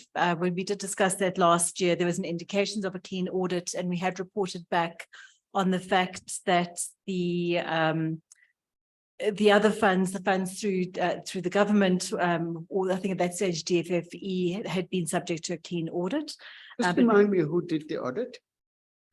ACF, I'm not sure who, I can't recall who ACF's auditors are. We'll confirm that during the course of the. Yes. The Climate Foundation, their correct. auditors did our audit. No, so what happens is because we didn't exist as a standalone body, our finances were governed out of 2 different areas. There was the finances governed by DFFE, which was subject to the DFFE audit. And then there were the funds managed by ACF, which was subject to an audit by ACF. Thank you very much. I now understand. Okay, perfect. And as of October, with the commission forming part of NEDLAC, will be audited as part of the NEDLAC financials. And then there would also be the ACF part separately. So it will be significantly simpler in the future when we are our own body. But there has been a significant enhancement in government governance moving into NEDLAC. So we are now reporting as part of the NEDLAC cycle, and we are looking at quarterly financials in line with the NEDLAC cycle from the next period. The remuneration of commissioners has finally been resolved. At the meeting, there was just one outstanding hurdle, which impacted a few commissioners, but that has subsequently been resolved. So all commissioners entitled to remuneration have now been remunerated. The draft work program was presented and withdrawn pending the outcome of yesterday. And we agreed that with the inputs of the strategy session, the work program would be finalized. And with that, the budgets, which would then be circulated to the commission via the Finance and Governance Committee. The fundraising and donor coordination was discussed. We had presented the NEDLAC policy and the terms of reference from the committee. And at the last meeting, it was suggested that Commissioner Mabodi, who is my partner today, undertake a review that is being kicked off and will be reviewed, and we'll provide feedback at the next session. The risk register is progressing well with a good analysis of risks. We've seen that there's a deepening of the risk identification, mitigations, and residual risk presented. And we did, in the meeting, as was presented earlier, discuss the potential of a new member to the committee, recognizing the retirement of the previous commissioner from the NEF that was on the committee. So we are eagerly awaiting, Deputy Chair, your decision on the appointment of another commissioner to the Finance and Governance. But that's all. Thank you. Any questions to Joanne? Joanne, thank you very much for the work that you do on this. I do appreciate it. And then we go to Ms. Lekala. Thank you, Chairperson. I have requested Ms. Nadir to do the report. I'm not in a good space. Thank you. Ms. Nadir. Deputy Chair, thank you. Are we not taking any discussion on any of these reports? We are. There were no questions or Oh. to Joanne, but if you have, you can come in. Thank you. I didn't hear you ask You for shouldn't them. have been sitting behind me in the first place. Okay. We left space for others today. So what is the process in terms of, because if commissioners are reduced to the role of board members, the very basic duty of a board member is to look at the financial statements. So when do we as a commissioners get to see those? Thanks. So the quarterly results will be formulated as of the next quarter in line with NEDLAC, and that's I'm going to Crispy and Dumasani will be made available to the commissioners. Is that correct? Yes, we'll communicate that as soon as the NEDLAC report is public or final, yes.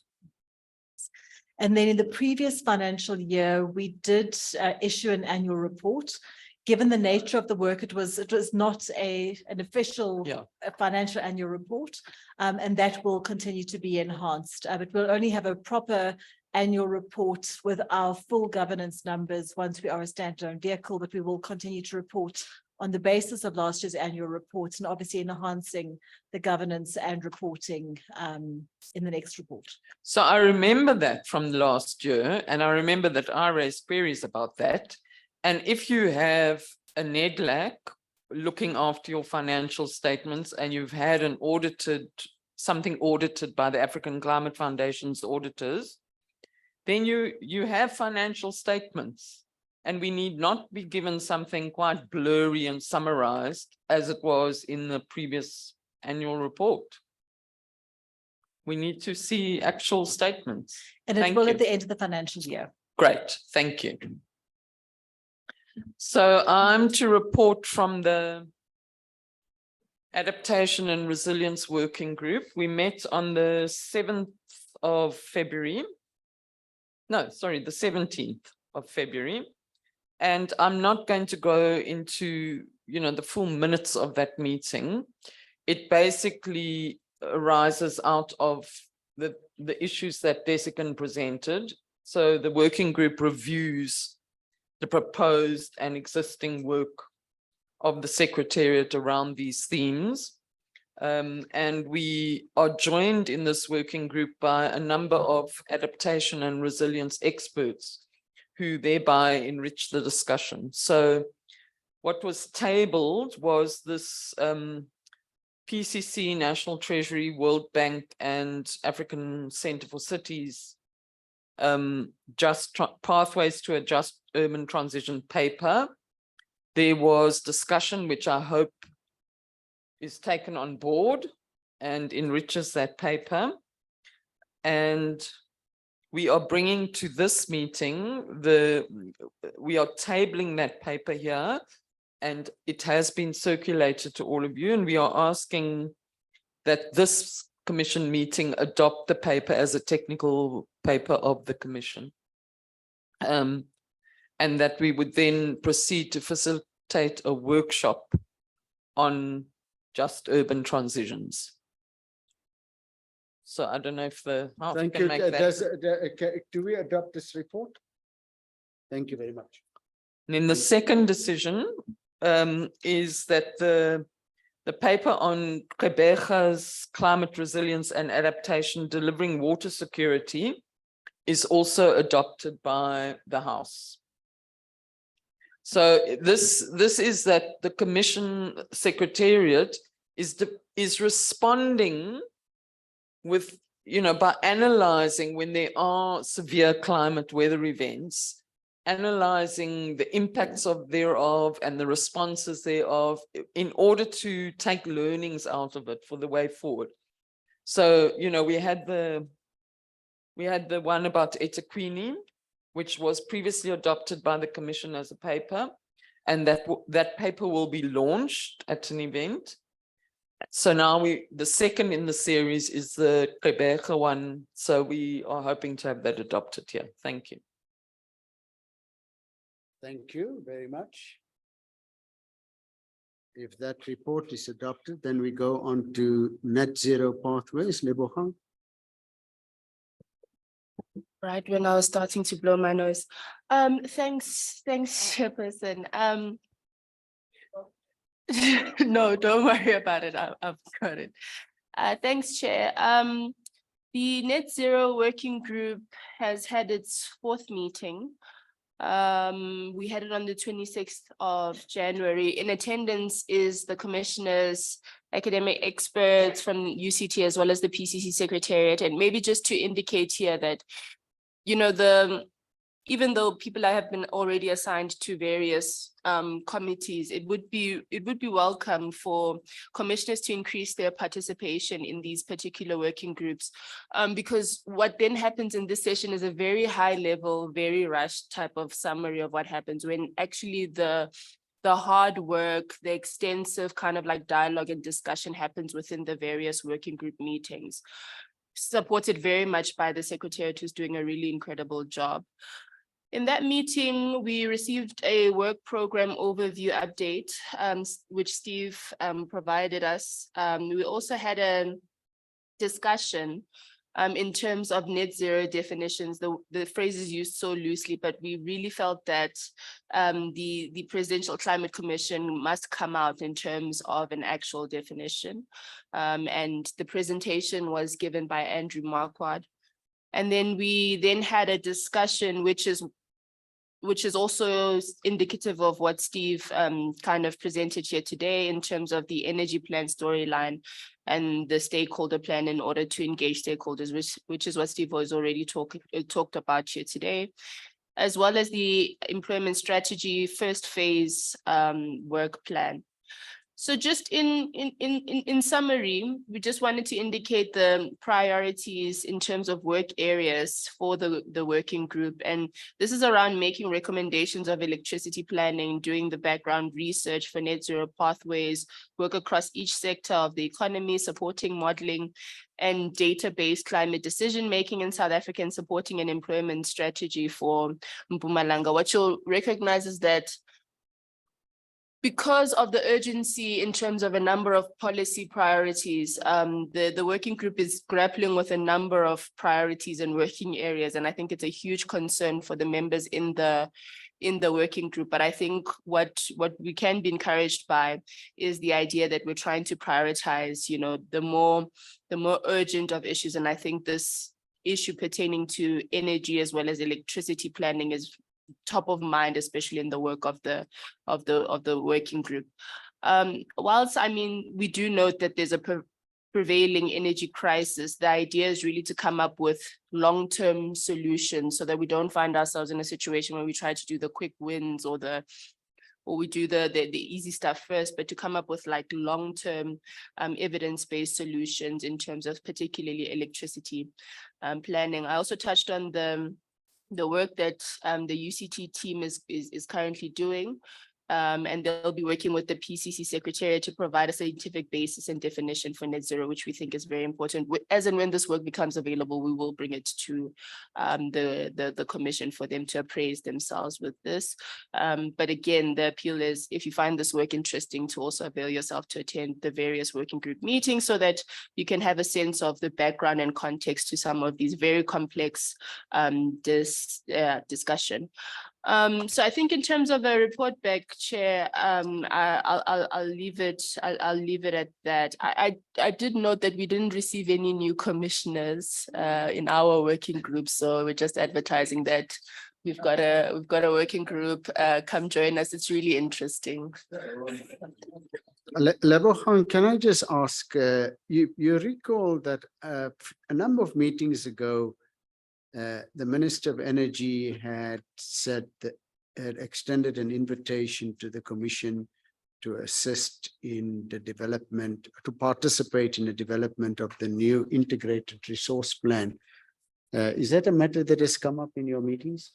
Absolutely, Deputy. In fact, Steve, in his presentation, I think already touched to the process where most of the electricity planning and the energy type of storyline that we're trying to develop is really inputs into the discussions around the IRP. So there's extensive amount of research that's already taking place, and we're hoping to have an official input into those processes as the PCC.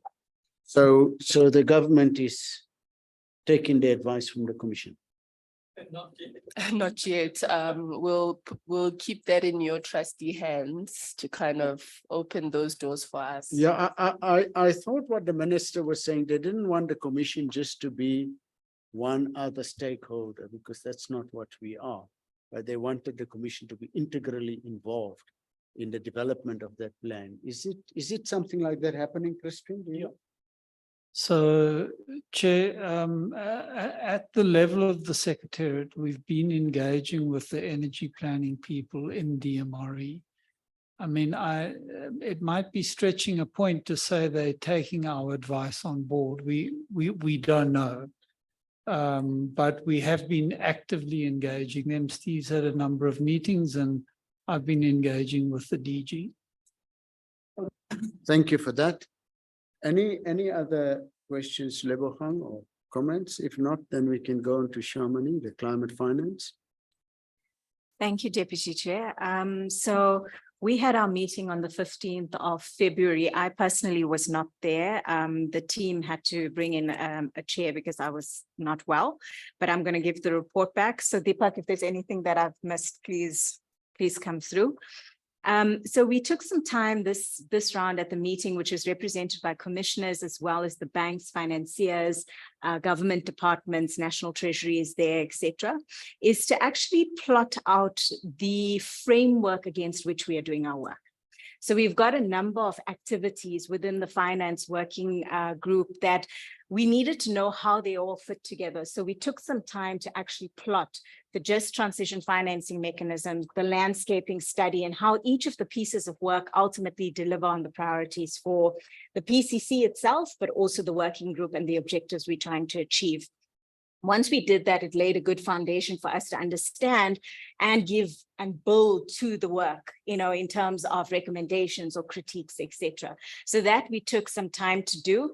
And thereafter, there were some questions raised from previous meetings around our role within the finance task team, so the other presidential finance task team, and how the PCC was participating in that, whether this was under NDA and what the role was in terms of how we were participating, were we co-opted, etc. So we took some time as well to just give some clear indications as to the role of the PCC within the PCFTT. And so that then took up some time as well. We then had a very packed agenda focusing on the key elements of our priorities, which is then the Green Cape work on the landscaping. We had the team come and present. And in fact, thereafter, we had a steering committee meeting where a number of the commissioners and banks, etc., were then participating in a separate meeting that took place last week. And thereafter, we had feedback from Intellidex on their work and what they are doing in setting up the just transition financing mechanism. A number of these presentations were just about scoping, setting the scene, making sure that everyone was on the same page, and we'll start getting into the more detailed parts of their delivery as we move into the year. We also had a split session this time round. We had the working group meeting, which was the agenda I spoke about, but we also had the launch of the carbon border tax adjustment work, which was then split into a webinar that was also hosted by the working group. That was a very interesting piece of work that really lays the foundation around how the CBAM is going to work and some of the impacts on our exports. If you need it, it is available, the live recording. It was an excellent session. So yeah, Chair, I think that will cover what we've gone through. We also had on the innovation side, just one other thing, sorry. On the innovation side, we often forget it's climate finance and innovation. That's the portfolio we're looking at. So we also had a presentation by the DBSA on some of their work that they are doing around an energy paper. And that really speaks into the cross-cutting issue of mitigation costing with the net zero pathways work. And so we'll be getting more from them over the next few months as well. Thank you, Chair.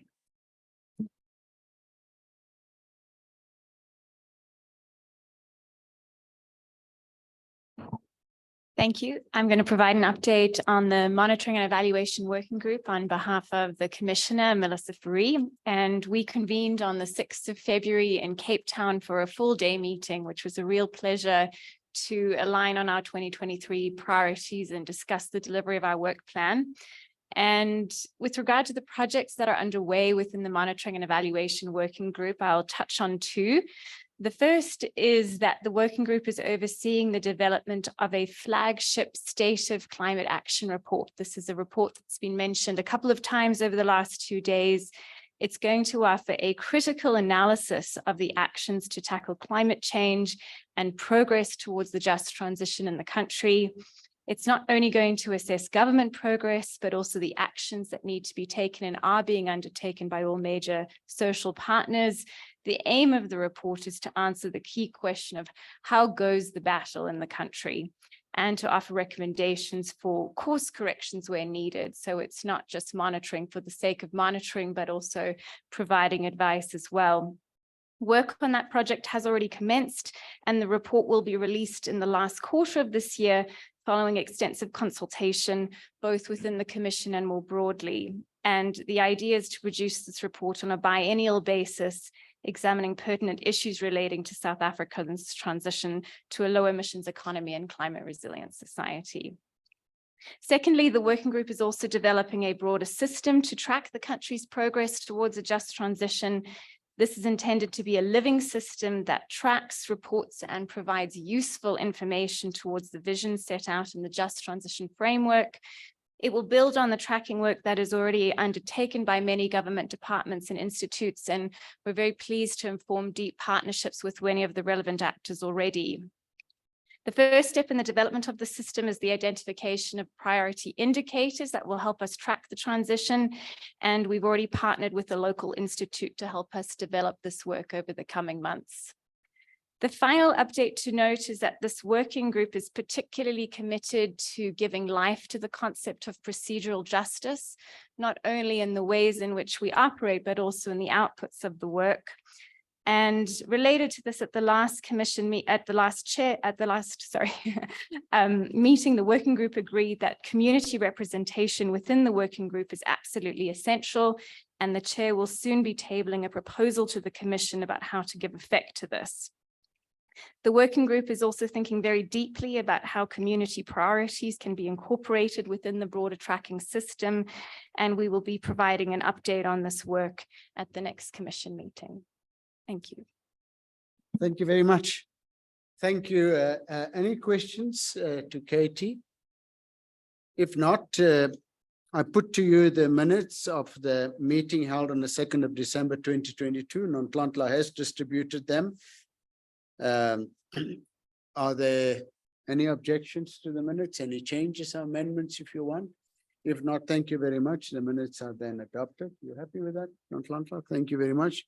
And that brings us to the end of our meeting. Thank you for your participation. I think we've had an extremely fruitful meeting today. Thank you, Crispin, to you and the team for the extensive preparation, which shows in the quality of the meeting. We know there's an enormous amount of work that goes behind the scenes in making this happen, and that's much appreciated. Thank you very much. Meeting is adjourned.